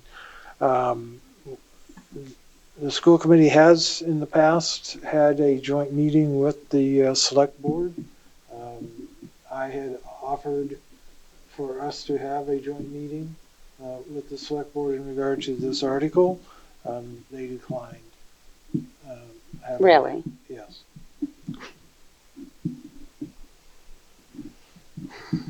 The request can be resubmitted, and let's see if there's an additional declination. Well, I think we can resubmit it, but I believe that we should have this meeting with them first. And then, because we have now the essence of time for February. So if we want to meet with the select board, we can make that request again. Sounds good. Okay? Thank you. All right. So I will reach out to Ms. Stevenson. I will not, the Barnstable County Human Rights, I'm not going to touch that one. I think we'll just focus on the one that potentially we can have more influence on. Yeah. Okay. Thank you. All right. Moving right along.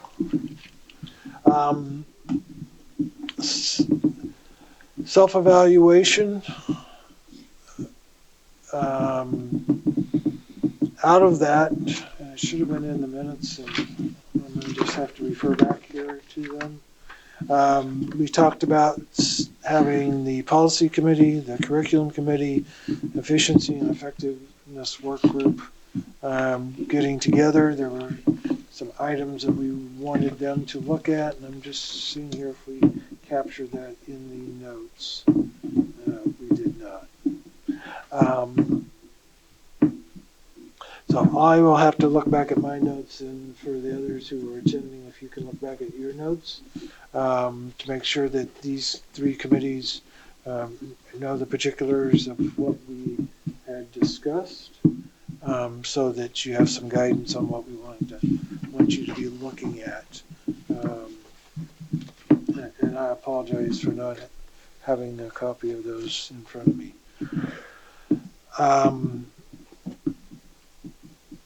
Any questions on that? All right, next item under new business then, I wanted to talk about our current cell phone policy. I think that's particularly relevant with the other items here in regard to the FY25 parent student handbook, of which each of you received an electronic copy, and I believe okay, you did not print it, that's fine. Each of you received an electronic copy to be able to review. It was somewhat voluminous, but the good thing is I think we've now tried to make a singular version versus 3 separate versions of the same thing to save some paper. So, Kelly, I know you had some concerns in regard to our current cell phone policy that you wanted to share with the committee, so I'm going to let you lead off.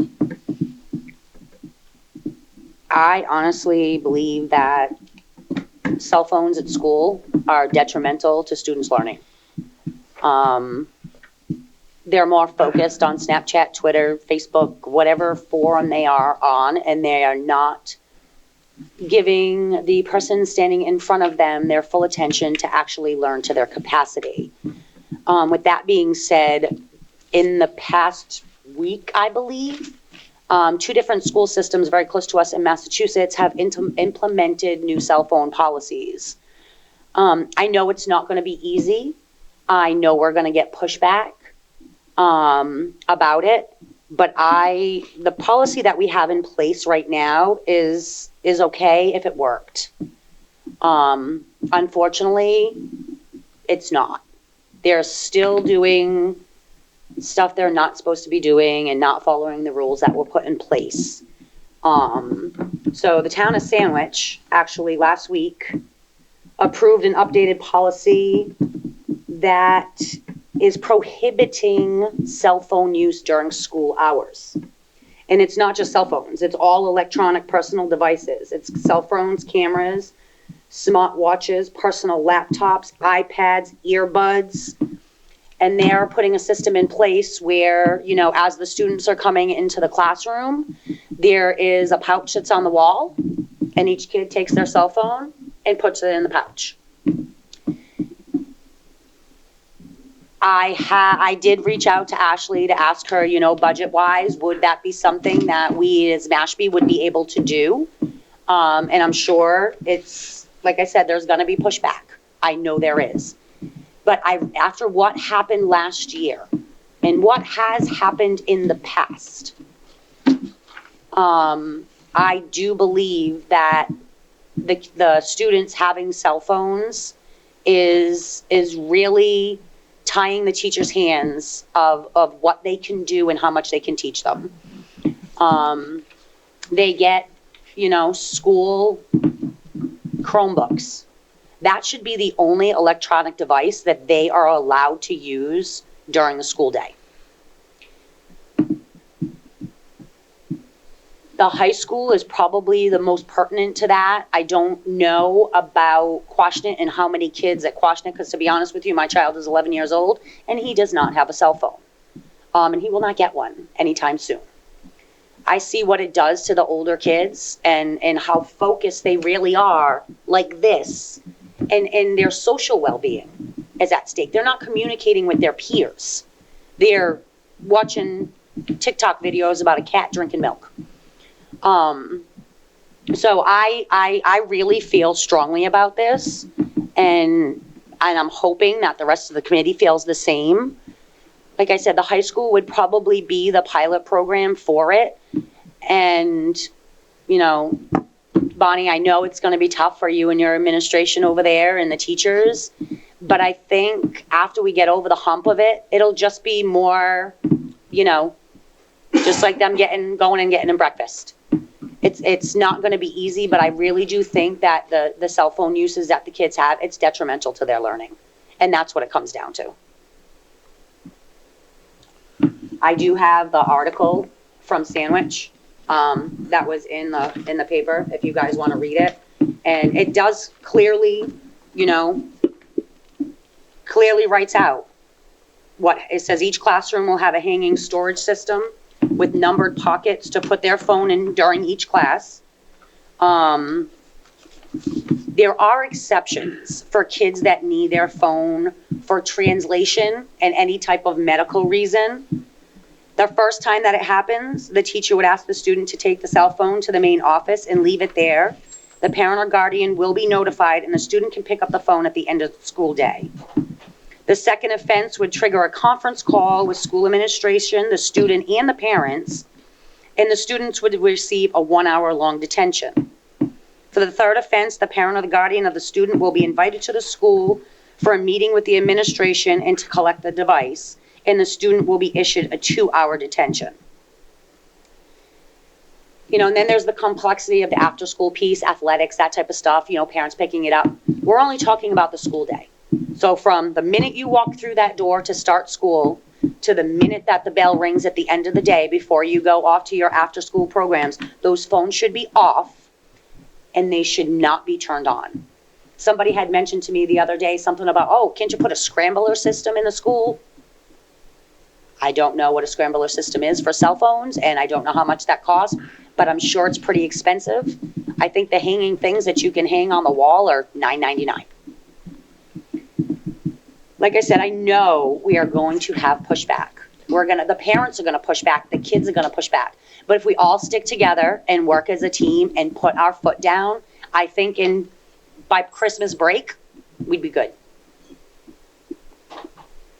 So obviously, opportunity for feedback here, Kelly. I do feel strongly about our children's ability to get as much out of these classrooms and for teachers to be able to teach as effectively as possible. Right? There's no doubt about that. Is this the solution? I don't think so. I don't think that this is the solution, because if you look at the neurobiology of how our children's brains are being rewired, that exists outside of the school system, the sheer amount of anxiety that our students sit with if they feel as though they're naked because they don't have an electronic device. I don't think just removing it from them and then giving them consequences. This is not, in the world of harm reduction, how we do our best practice work when it comes to stimuli that are problematic in certain settings. For me, in my field, this is the equivalent of saying, you're not going to give someone a phone if they're in an inpatient drug treatment setting because they're going to call their dealer. The reality is that they step out the doors, and the behaviors that they're going to have to be challenged with are going to be there regardless if it's happening within the threshold of the school or not. So my devil's advocate to this would be, again, given our current policy, what is working, what's not working? Are there, I hate to use the term diversionary, but for the students who are really struggling with this inability to remain focused in their class because of this, like, what are we doing to support the teachers, support them, that isn't just removing the stimuli? And just like anything else in the world of again, harm reduction, is what are we doing around consistent messaging, education, providing opportunities to further build skill sets for our students related to how they're functioning in the world with technology. Like, those would be my asks of the greater, district, because again, I think that this is a easy solution. This is an easy fix to say, we're going to lock your stuff away. I would imagine that they're going to be faced with some behavioral challenges that they were not expecting to be facing with the repercussions of this. And I don't think it's just we'll see what happens by Christmas time. I would just advise us or encourage us to look at what other, again, in a strapped environment, what other resources can we pull together to provide that safe and attentive learning experience, but also recognize that this is in a lot of ways, something that we can't just fix in the four walls. It's going to exist prior to, post, etc. And how do we navigate that? I'm talking in circles now, but that's just where my thoughts are. If I could jump in here. So looking at our current policy and what Sandwich has just done, the only difference is that it says prohibited during school hours, and currently, we're allowing them to use them during homeroom, breakfast, and lunch. So students are not allowed to use or have cell phones during class. This is a complex problem, and a simple solution does not necessarily cause complex problems. So, we can limit and should limit the use of cell phones during the day, which this policy does, and I believe this is a continuation of what was developed last year or used last year. My understanding of the incident that has brought some of this up is that it did not happen during the school day, that particular piece. I might be wrong, but the other piece of it is that we need to teach digital citizenship. We need to teach children how to use things appropriately, how to interact appropriately. I can tell you hundreds of examples of, just not having the phone on during the day does not solve the problem. It just pushes when it happens to a different time. So if kids are going to behave inappropriately using a cell phone or any other way, the difference is, instead of them texting between classes, which they're not allowed to do with this policy, or at lunch, okay, then they're doing it after school or before school. So unless we're doing things to teach kids how to use these devices properly, behave properly, and move forward, and that is a variety of interactions and interventions. I can tell you stories from last year where they would, and the same sort of thing. And I believe we have pouches at the high school. Do we have pouches at the high school? Yeah, it's different, but we can get pouches. I mean, that just makes it easy. Right, and they have them at the Quashnet. and the kids usually don't have phones at KCC. So that limits it, but there's also something to be said to dealing with and teaching how to deal with problems that show up during school. If they walk into school angry and going to interact because of what they were doing at 2:00 in the morning on their cell phone, and you're absolutely right, this is a deeper problem than just phones in schools. We have kids that are sleeping with phones like they're teddy bears. They are becoming, if they're away from them, that is causing anxiety. There is a happy point between having enough contact so they can move forward, and so much that they're so anxiety ridden they're not learning anyways. But the only difference between what is in the handbook currently and it is the fact that, there are consequences in there. There is taking the phone in there. There is, you're not going to use it during personal time. It talks about devices being smartwatches and everything else involved there. We are not going to let kids bring personal devices. It does set up an equity piece with that as well. But ultimately, we need to teach kids, and there is a class at the high school. We are starting a class at Quash next year as well. We need to embed those teachings, that learning, into our culture and our schools. And that's only half of it. It needs to be part of a community culture as well. And it's a very difficult hill to climb when you're consistently watching the news, watching TV programs where people are, harassing people, using language that is not appropriate, making fun of people's names, you named it. But it's become a norm. That norm is being amplified on social media, and not just kids, adults as well, and it's showing up in our society and in our schools. So that's the only comment. The only difference I see when I read the sandwich piece, and from what I understand, the only thing Sandwich did was they took their policy from the elementary school and elevated it to the high school. Am I correct with that? Okay. So, and I don't know, Bonnie and I are in a difficult situation. We haven't really seen the policy in action personally, but. I will say that Can you come to the microphone, please? I'm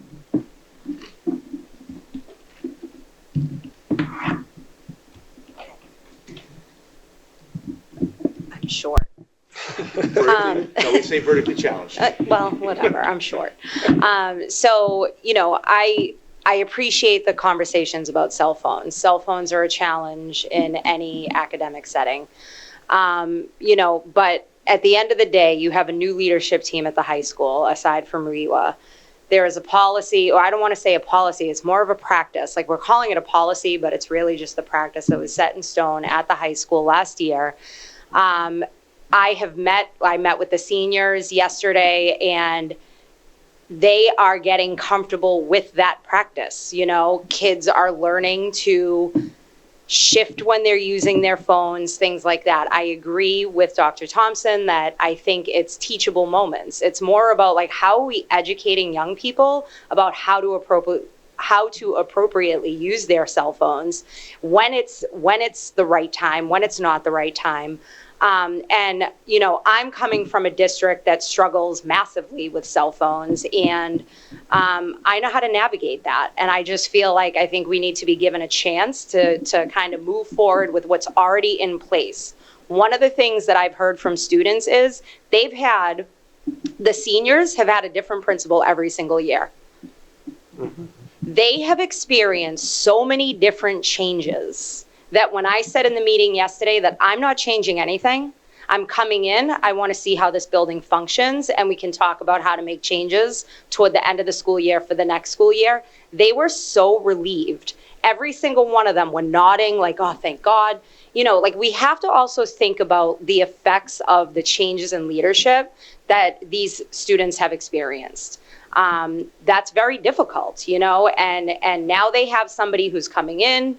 Scott and I, we're not going anywhere. Rewa's been around forever, and I just think that right now our focus should be on, let's see, where we are with the policy. And if it's a problem, I'll be the first person to say it.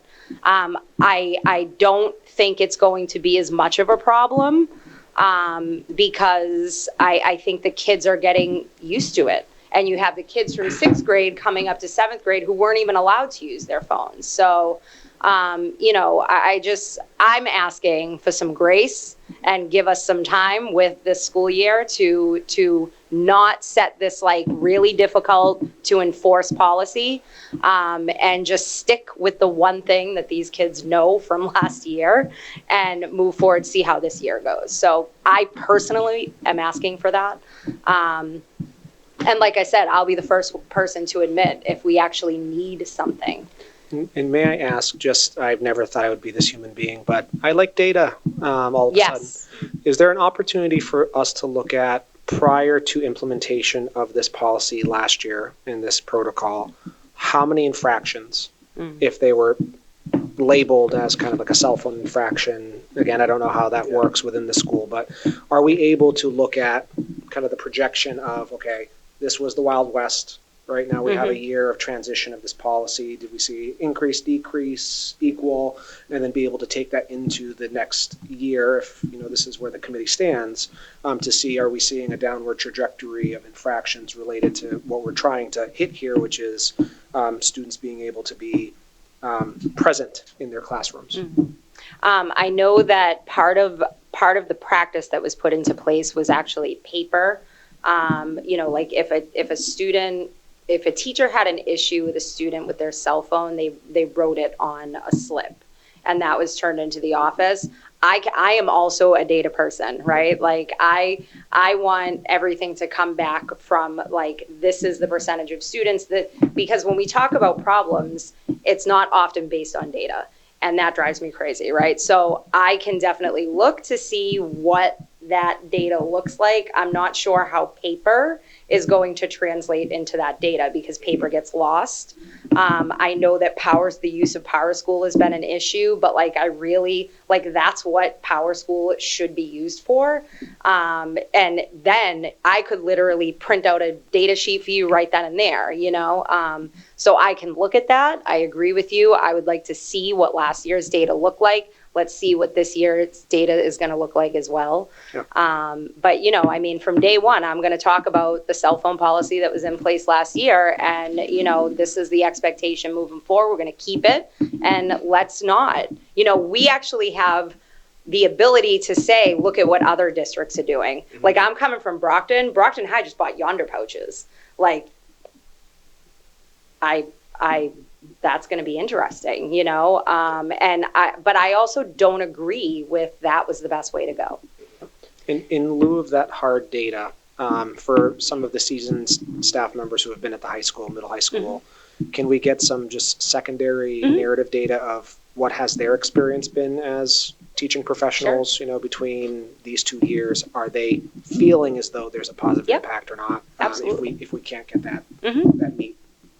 And that's one of my big problems with the cell phones in school. And there is a policy in place. I know there's a policy in place, but I can tell you, I know of at least a dozen incidences last year at the middle high school. There's an app on their phone that sounds like a whip. And they are in a black teacher's classroom with their phone, whipping black students with their phone. Then that's And zero got done. but that's Zero. beyond Well, just cell that's phones, also Kelly. an administration problem. I mean, I'm not gonna engage, but I'm saying like, these are the it's- issues that have occurred. Right. We've had fights, that have happened in the hallway that get filmed and then, put on social media. We've had students talking about, and I know you're new and I will give you grace. But if they don't have these in their hand, right, just because you're telling them they can't use them doesn't mean that Johnny's not texting Susie and Jesse and saying, hey, meet me in the bathroom for a smoke break. I agree with you. I'm trying to find the best solution to, number one, avoid the abuse that other students are getting, that the teachers are getting. And I know about the pink slips. I've heard about the pink slips. And Kelly, I apologize, I'm going to challenge that a little bit. If I want fast food and I want McDonald's and McDonald's is closed, I'm going to Burger King, right? If these behaviors are indicative of something more than just a piece of technology, right? And I think that that's Yeah. the complexity that is being talked about.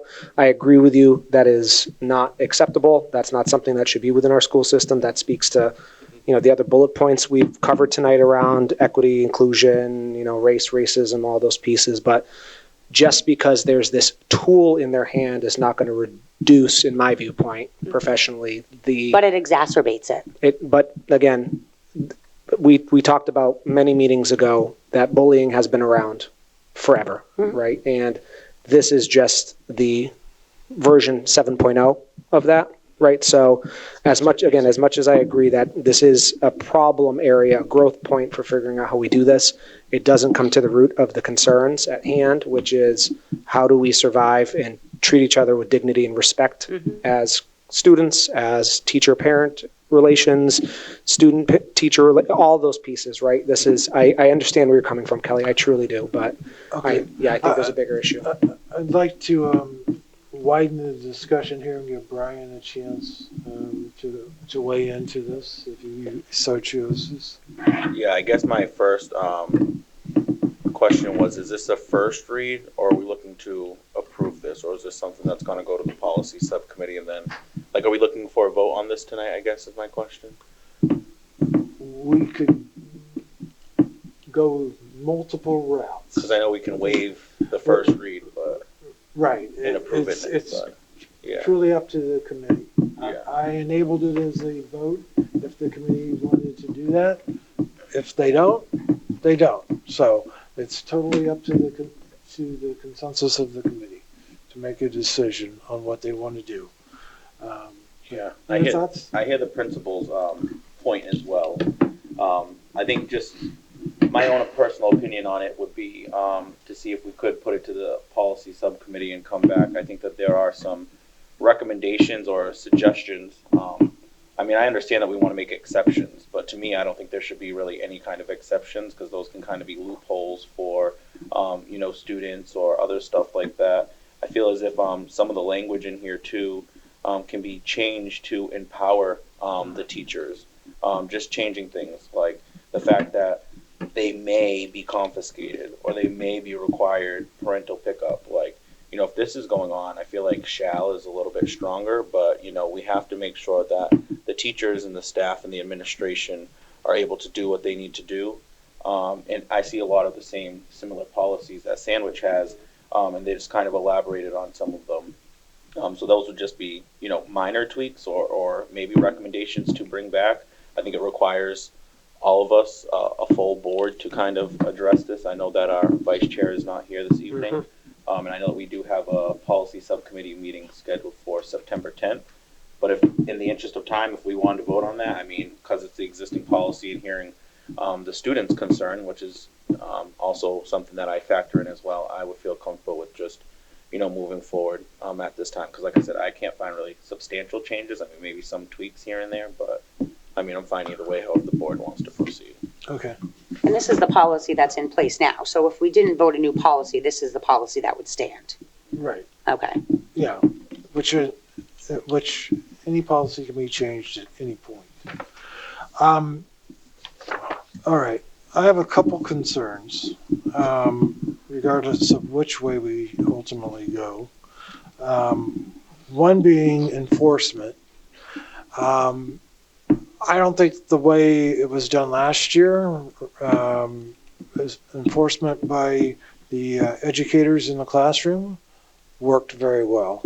And then, as I heard anecdotally, if the educators didn't produce 20 pink slips, then they were told they weren't doing their job.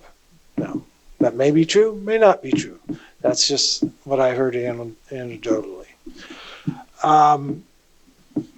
The bigger concern that I really have, and I don't know how to wrestle this animal, but I'll give a slight example. I was talking to a younger person earlier today, and saying, you know what, as I changed the battery on a clock, you have missed out on the opportunity to ever have to set your watch. You don't know what winding a watch is. right? No one younger than probably me remembers how to do that and what that really means. Similarly, I think we've forgotten how to communicate with each other. Mm-hmm. I will bet $1 that if I walked into the lunchroom on the first day of school, there'd be this group over here going like this, and there'd be this group over here, heads down in their phones. And then there'd probably be another group talking to each other through their cell phones. I think we've lost the art of being able to communicate because we have so many other distractions. So much, we can hide in our cell phones. And, one of our jobs is helping our young students be able to communicate with each other and with adults. Because I don't believe the world's going to be totally focused around how fast you can move your thumbs on a keyboard or how many likes you get on TikTok. I may be wrong. I may be old-fashioned, and I will admit that if that's the case. But we've got to get back, I think, in some aspects to the basics. And how do we do that? And I'm not sitting here saying I have an answer. I'm much more readily able to identify a problem than to be able to give you all the solutions. I can come up with 100 different ways to do it. So instead of letting them have cell phones at lunch, no cell phones at lunch. Guess what would happen? Everyone would have to talk if they want to communicate, right? Mm-hmm. That would be, Don, I think we come back to complexity though, because again, simple solution, complex issue. oh, yeah. You know what I mean? But not everything needs to be complex. You can be simple. Sometimes simple is better. So I guess, and again, I'm not trying to, it's going to be a long night, but I guess what I'm trying to say here is it would be just as efficient to have classrooms that are so engaging. Well, and can I comment on that because I love you for saying that. I'm an academic leader. I'm a curriculum leader. I come from academic excellence. It's been all 12 years of my leadership experience has been in curriculum and instruction. I will be in every classroom every day. And I promise that. If there are days that I'm not, it's because something happened and I have to deal with that. And you learn a lot about the way classrooms function when you're in classrooms. I'm not quite sure that has always been the practice.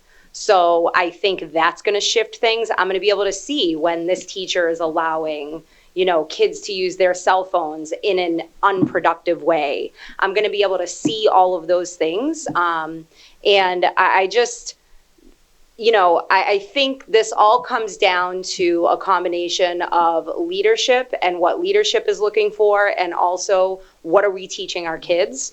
And we can say that, the easy solution is to take the phones away, but I personally think that really educating the kids consistently from grades 7 through 12 about the importance of communicating, the importance of at lunchtime, you're actually sitting there having a conversation with each other.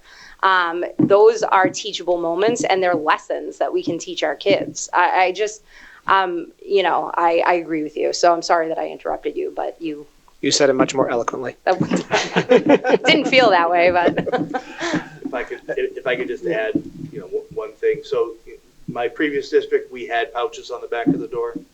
We did not allow them to use them except for lunch and what have you.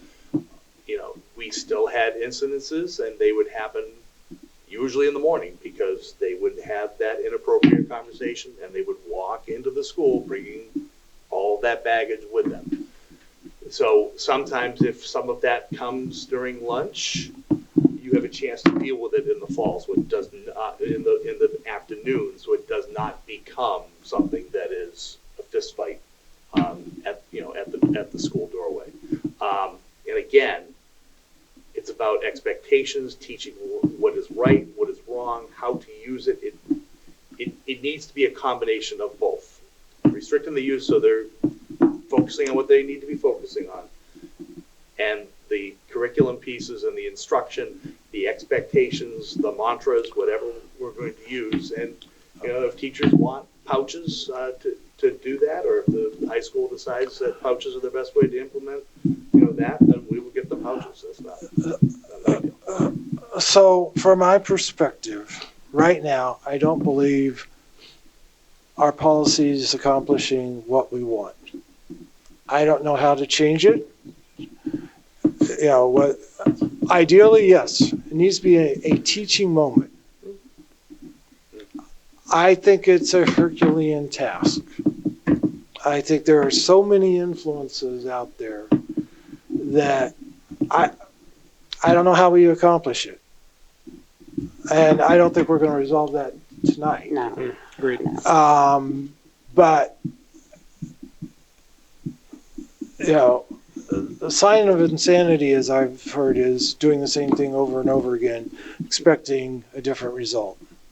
And I think we're doing the same thing over and over again. Well, not really, because I'm brand new, so Oh, what you're I'm about to do has you're never brand been new, done. but we're not changing the policy. Well, Different people. right, but Right? the enforcement of the policy may be different this year, But once again, to Dan's point, should we be taking the stick or the carrot approach? I think Dan's more towards, let's take a carrot approach. We've got, on the other side, we're looking at, let's just do away with them, totally. So, and I don't think either, in a perfect world, I would love that solution. I just don't know how we get there. In my final piece, and I will promise I'll be quiet, show me a practice where we have removed a stimuli from someone and that has solved the issue. DARE did not work, right? All these other initiatives that are punitive and remove things from individuals as the solution have no statistical positive outcome, right? So that's that. I'm just here, devil's advocate, coming in saying, again, I think we have a very complex issue. I agree. I don't think it's going to be solved tonight. To Brian's point, I think that we should take some time to look at it, review it through the proper channels, figure out are there opportunities or not. We also know that any project, it takes at least a year or more after implementation to see positive outcomes, right? So, and now we have new leadership running this. I think that we have an opportunity to slow it down a bit and to also, again, get the data, because I think we're all working off of what we have heard. Let's see the data on what's working, what's not working, what are we hearing, what's going on, recognizing that there are lots of incidences that need to be treated consequentially, right, that have major, negative repercussions. So that's my final tidbit. And I guess the other point that I would like to make here is, this is a one-size-fits-all policy. This doesn't recognize that, let's say there's that 70% who do the right thing, right? I'm going to say I 85%. think it's higher than 7. Okay. If it's 85, I'll add that other 15% in. Yeah. That's great. So let's say we have 85% of our student body who's doing the right thing. Yet we're going to penalize that 85% because this other 15% can't or won't. And so here we are talking about how do we fix this issue or make it better when we're focused on the 15% to the detriment of the 85%. I had someone ask me, you know what? Why can't I use my headbuds or headphones to listen to music while I'm doing work after the teacher's done while we've got independent study time? Because they're not allowed to have headphones right now. This policy doesn't allow that. Mhm. So we're penalizing, in my opinion, a good student because of this policy. And my guess is they listen to music at home. Now, on the flip side, I could sit there and say, well, you know what? We can ban the cell phones, let headphones be used with school devices. What's the difference? What's the difference? I don't have that answer. So, all right. Well, also to that point, Mr. Chair, I feel like the policy already stands. So unless we're gonna amend it or edit it, I'm pretty sure that is the policy that is currently on the books. My recommendation would be that this does go to the subcommittee, and maybe we go a step further than just referring it to the policy subcommittee, but also engaging Eve as our Yes. representative, Mm-hmm. or we bring it to the joint meeting with the youth student advisory group there to kind of get their input, because I do think that this policy will ultimately affect them and they could help us with some of this. Mr. Chair, I like to reach out to our teachers too, to see what kind of, complications they've incurred with the kids in class. Like I said, I've heard horror stories. I've heard them reporting it and then nothing being done. Again, I give you grace. But I don't want the kids to feel like, they're being punished. I don't want the teachers to feel like they're being overwhelmed.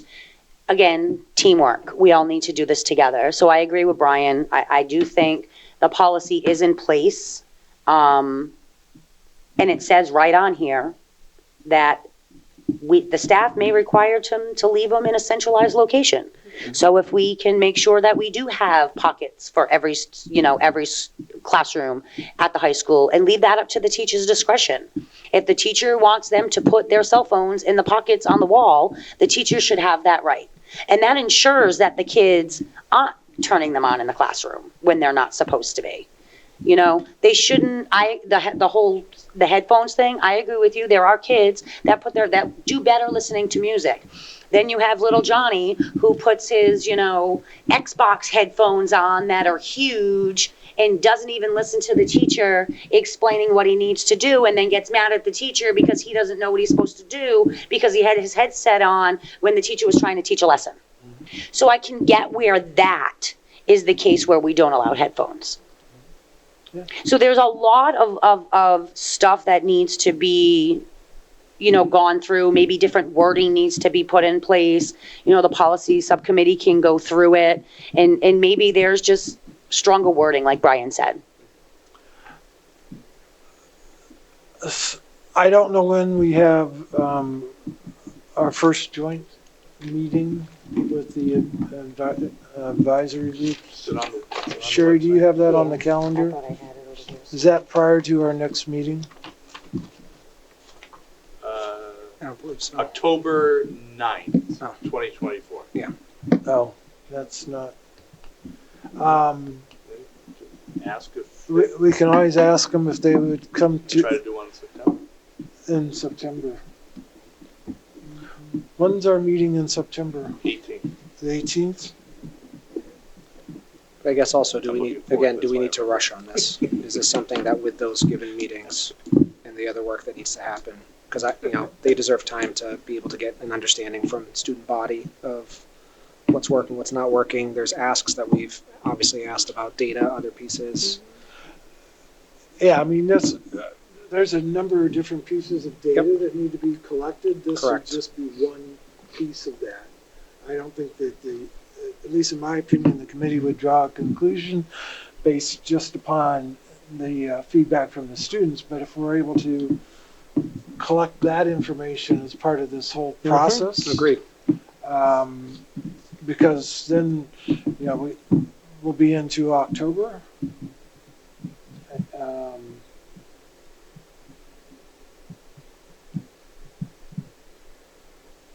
I'll leave it up to the committee.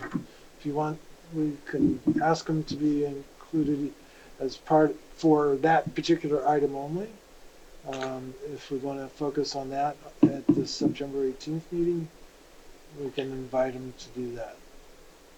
The only thing I will say is we've been asked for some grace, right? We have new administration. I think that allow student body to have a month or two to see how things are actually playing out, right? Because if not, we're going off of we're going off of experiences from the previous year, right? What can we see, in the first month or two of this school year, and are we seeing positive, negative? Like, let's see the new impacts, the new feedback. That would be my recommendation. All right. What's the committee want to do? I feel like to that also, just maybe even if it's not Eve, making sure that they have at least one representative at the policy subcommittee, because I know that we did this with the interim super search where there were 2 committee members and Eve. I know that we won't get into violating open meeting laws for having 3 people or quorums or such. So I feel like that would be good, and also including, because I've been on the policy committee before, but it seems like it was just administration, whether it's the super, assistant super, and then just us as a committee. But I do think that we do have the discretion to engage with the administration and the principals and other people. So then that way it's not just us once again working on this policy. We can say we went to the students, the administration, to Kelly's point, because they do directly work with the teachers. And I think it's something that we can't really rush, just kind of like the bullying prevention policy that we have. I think we should take our time with it. But then that way they're engaged throughout the entire process, not just coming back in October, November and saying, hey, this is what, and then we can talk about it, I think, from there as well. Love it. All right. So, I'm sorry, what was the next meeting that they're scheduled for? October 9th. So, I'm hearing a consensus, I think I'm hearing a consensus of, we'll wait till October 9th at that meeting. Yeah. Have an initial discussion with them about cell phones, is that? Yeah, with the inclusion from what Brian is saying of having a representative in the September 10th meeting, student representative, right, for the policy subcommittee? Yeah. 15, yeah. Yeah. Correct. Just making sure we have that spelled out. Thank you, Brian. Thank you. I think that's something too we can ask them maybe. I know that we're like all liaisons and stuff, but it seems like the youth student advisory group, they just come here. But if they wanted to be involved, I don't see if some of them had an interest like in policy or some of them have an interest in curriculum, why they couldn't have representatives kind of. Maybe that is something that we work on, and then we develop mentorships with them. So whoever is on the policy committee kind of works with them and sees, what they're doing, how we can help them and support them. And then that way we have student representation in every, I think, thing that we do as well. Could That's be a good idea. recommendation. Yeah, you'll get more student buy-in Yeah. when students are involved in the Yes. decision making. Yeah. Yeah, I like that idea.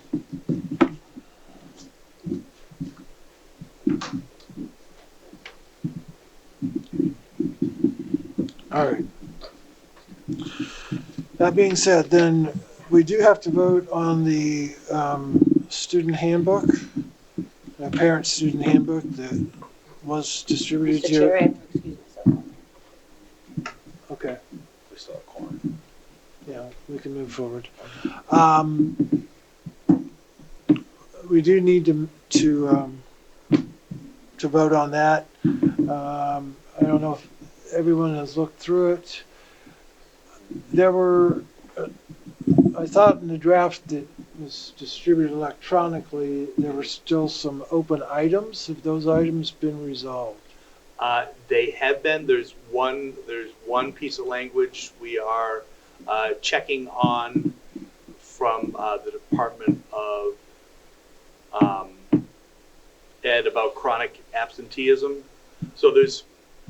So we talk about excused absences, but the Department of Education, DESE, does not, now with the chronic absenteeism focus, is using kind of a different definition. So you want to try to explain those two, but that's just minor language piece we're waiting from them on.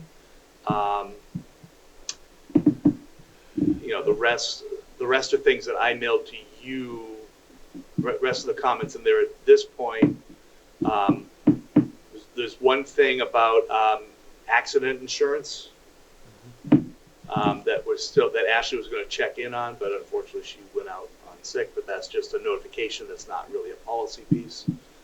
So those are the only two things that we are waiting for, and then updating when we find Ms. Brown's replacement, putting that person's name in there, so that's minor.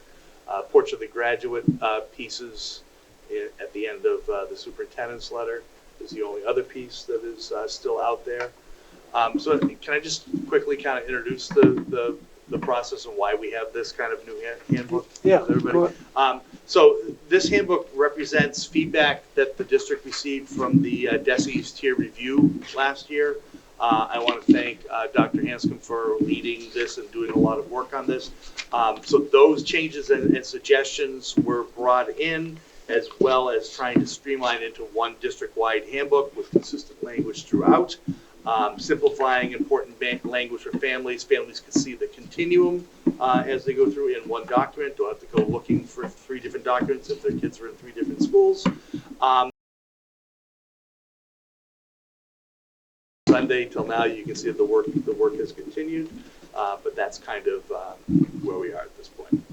All right. Anyone have any questions? All right, I have just a couple, I think. On page, let me just find it here. Page 9, right above tardiness. So we talk about unapproved absences and the support for students who have unapproved absences. And it says, due to challenging content of required curriculum, these absences create significant teaching and learning problems. Parents/guardians who take students out for unapproved reasons shall understand that the teachers are not required to provide schoolwork in advance, and that students returning to school after such absences will be expected to participate fully in all class activities, including scheduled examinations. But then we say, and that's great, then we say, upon request, though, assignments will be provided to those students when they return to school. So what's the consequence of being gone? None. Yeah, None. well, the first part, and correct me if I'm wrong, about asking for the work ahead of time is actually a contractual piece. Teachers should not be expected, and by contract cannot be expected to give work that they haven't actually done the planning for a week later and whatnot. It is the policy of the district that if people are out, they get to make up the work within a reasonable amount of time. So if you're out 5 days, you get 5 days. So that's kind of where that comes from, but I don't know if anyone over there has a comment on that. I would say that that's not something that would be foreign from the other districts I have been in. And if I may just ask the chair, so what are we trying to penalize? Well, we're trying to encourage parents to keep their children in school and not take them out of school for reasons that would be unexcused. No, and I understand that, but I guess I know we've been using kind of cases across the board. So if I'm about to celebrate my 10-year anniversary with my wife and I would like my children to be a part of that, and it just happens to conflict with a week of school, so then my children should not be able to make up that content because of this milestone? That's an unexcused absence. If the objective is that we want to have kids in the classroom, then the answer would be yes. Which I think... So what is it we want is the question I'm asking.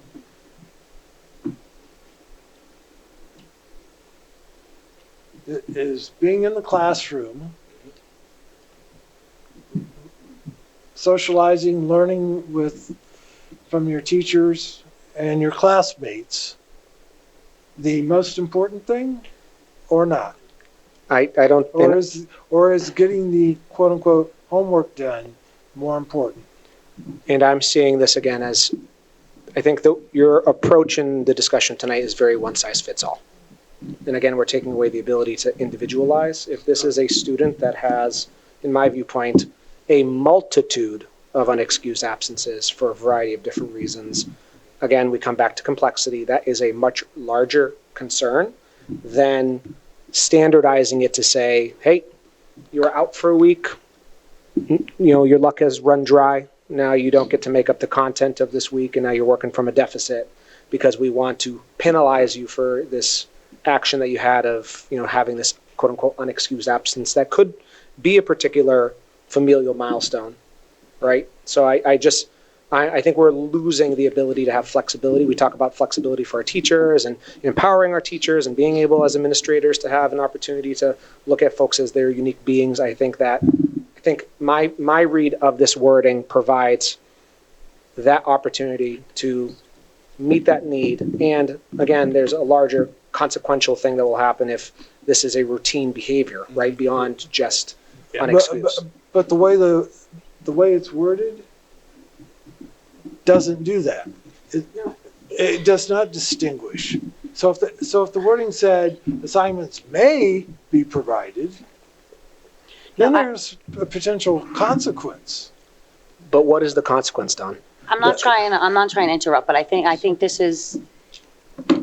what this is trying to say, and correct me if I'm wrong, is if I decide that I'm going to take my child and we're going to go on vacation for 10 days during the school year, the teacher is not expected to give our children the work for the following 10 days that we're gone. When the child comes back to school, they have the ample amount of time to make up the work that they missed. Agreed. And what I'm hearing from the chair is that if we want to keep children in schools, that the answer is we will not give you that material to catch up. Yeah, so I think the purpose of this paragraph is to highlight that not being in school is not a good idea, which it says. Due to challenging content of the required curriculum, these absences create significant teaching and learning problems. So we've notified them that this is not a good choice. Parents are still going to make that choice depending on their circumstance. It might be an anniversary. It might be a grandmother's 100th birthday or something along that line. They can only get a flight to wherever they're going on Thursday. There's no flights left on Friday night. So there are multiple reasons why people might choose to do that. What I would choose as a parent might not be, definitely not what Elijah would choose. I've already known that. It's only been 6 weeks, but I already know that. There's no continuity there whatsoever. So, so parents are going to make a choice based on their particular situation. And there are some that they're going to make a choice about their child. You can have an extremely brilliant child that is going to be able to come back in a day or two and pick that up, and it's really not that big of a deal. Or you might have a different kind of child that, if they're not there, it is a significant piece. And they might choose differently for one child, and they might choose differently for another child. It puts them on notice that this is not a good idea. We are dealing with the highest standards in the nation and very difficult content, and you are absolutely right. It's hard to teach them if they don't come to school. All right, so we've said that, and we've said that they can make up the work, but 9 times out of 10, 8 times out of 10, the quality is not as good, even if they do make up that work. So we've put them on notice. We've told them this is not advisable. That's it. You get into then you're getting into the parenting realm. No, that's fine. And I just wanted to point out the conundrum there. Yeah, yeah. The next one is in the next sentence, or the next line. When you go to tardiness, where we say, they're considered tardy, must sign in at the main office, and then they're sent to their classrooms, and now they show up 15, 20 minutes later. Teachers already, because we don't have homeroom at first period, teachers already into the program, right? And now the kid either doesn't know what's going on, or the teacher has to stop and hold back everyone else to catch that child up. That is what it is. Now we say consequences for tardiness may be given. That's where the problem is the wording. because, and there's different reasons for being tardy. There's, I didn't feel like getting up. I slept through the alarm. I wanted to go out for breakfast. Or there's, I'm sorry, Mr. Smith, I had to get my little brother and my little sister ready for school because my mom works third shift. There are different reasons for being tardy. Some of them, I believe, are excusable, or there's a little bit more wiggle room with them. You know, if a student is tardy and they walk into the classroom, then they sit there and they wait till the teacher's done telling them what to do. And then they would have to approach the teacher and say, I'm sorry I was tardy. Could you please explain to me what's going on? There should be no may. Because if you consistently, and I can give you an example of a child that graduated last year who was tardy 172 times with 0 consequences. And he will tell you, and he will come flat out and tell you, I was tardy 172 times and nothing happened to me.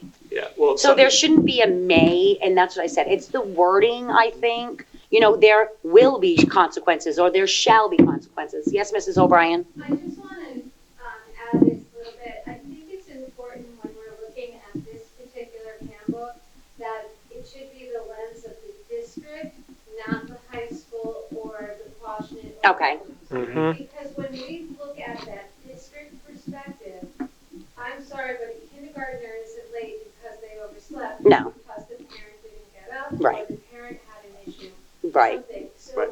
the idea behind May is it allows us to make professional decisions based on the students and families in front of us. Thank you. So it's a really important perspective there, and I just want you to consider that lens of district-wide handbook, which is the shift this year, not individual schools.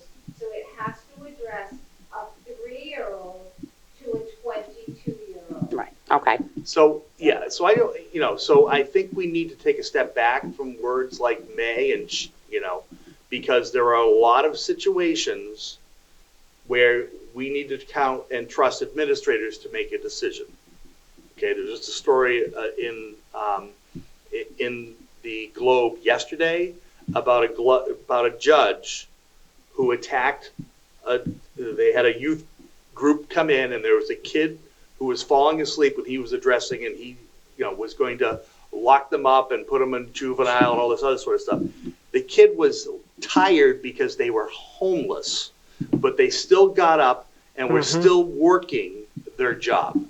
So there's a lot of reasons, and there's more reasons now why kids might be tardy, and to so may is not, we shouldn't look at May as permission. We should look at May as the continuum of an entire district handbook, and the fact that administrators need to have enough flexibility to use that, which is the whole piece, around the new discipline codes, that there are unfortunate circumstances that affect that. And, with a kindergartner, the mother might be working, the 11 to 7 shift, and it's really hard to get there, depending on traffic on that given day. So there's a lot of reasons for that.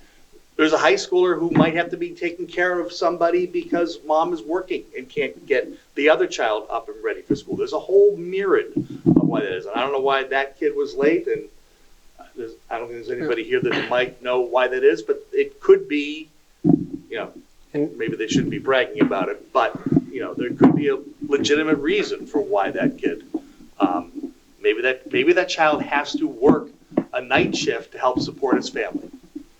Yep. So there's a lot of reasons why, and again, fundamentally, we need them in front of us in order to teach them, all right? And that is job one, but they need to have the flexibility to work with that family, work with that kid, and get them to school. So, And I will say, personally speaking, the word consequence for me goes up one side and down the other. I think that takes our ability away. Look at our auxiliary services, look at the counselors, look at the other professionals that are trying to wrap around. I think if we're going to look at wording choice, I think what we need to look at is not consequence, more on the level of what is the plan? What is this child's unique plan that is going to try to identify again, what are the roots of this tardiness? What are the roots of these things? And I agree, limiting it and saying there shall be or will be, that's not the direction I think we're looking to take as a committee or as a district. No, and I think my point really is in regard to habitual tardiness, where I do think that is, there is some underlying issue that needs to be addressed. All right. Good discussion. The other, yeah, I'll skip that one. That's fine. I think those were the let me see here. If I had another one. I think that's good enough for now. All right.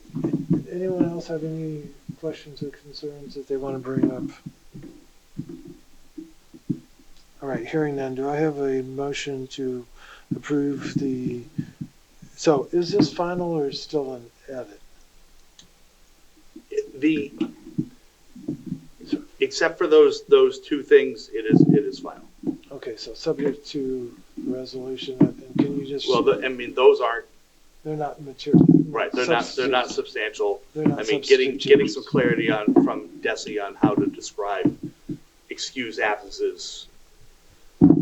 So the difficulty there is that, the chronic absenteeism piece there, which is a piece that we have to focus on, right? And then the wording about excused absences for credits, we need a little clarification on that, but it's words, not, so the excused absence part for credits is a policy piece. The other piece is a DESI direction, and how do we navigate those two? But that's the only other substantial, wouldn't even call that substantial, the clarifying language is going to go in there. That and the portion of the graduate stuff in my letter at the top.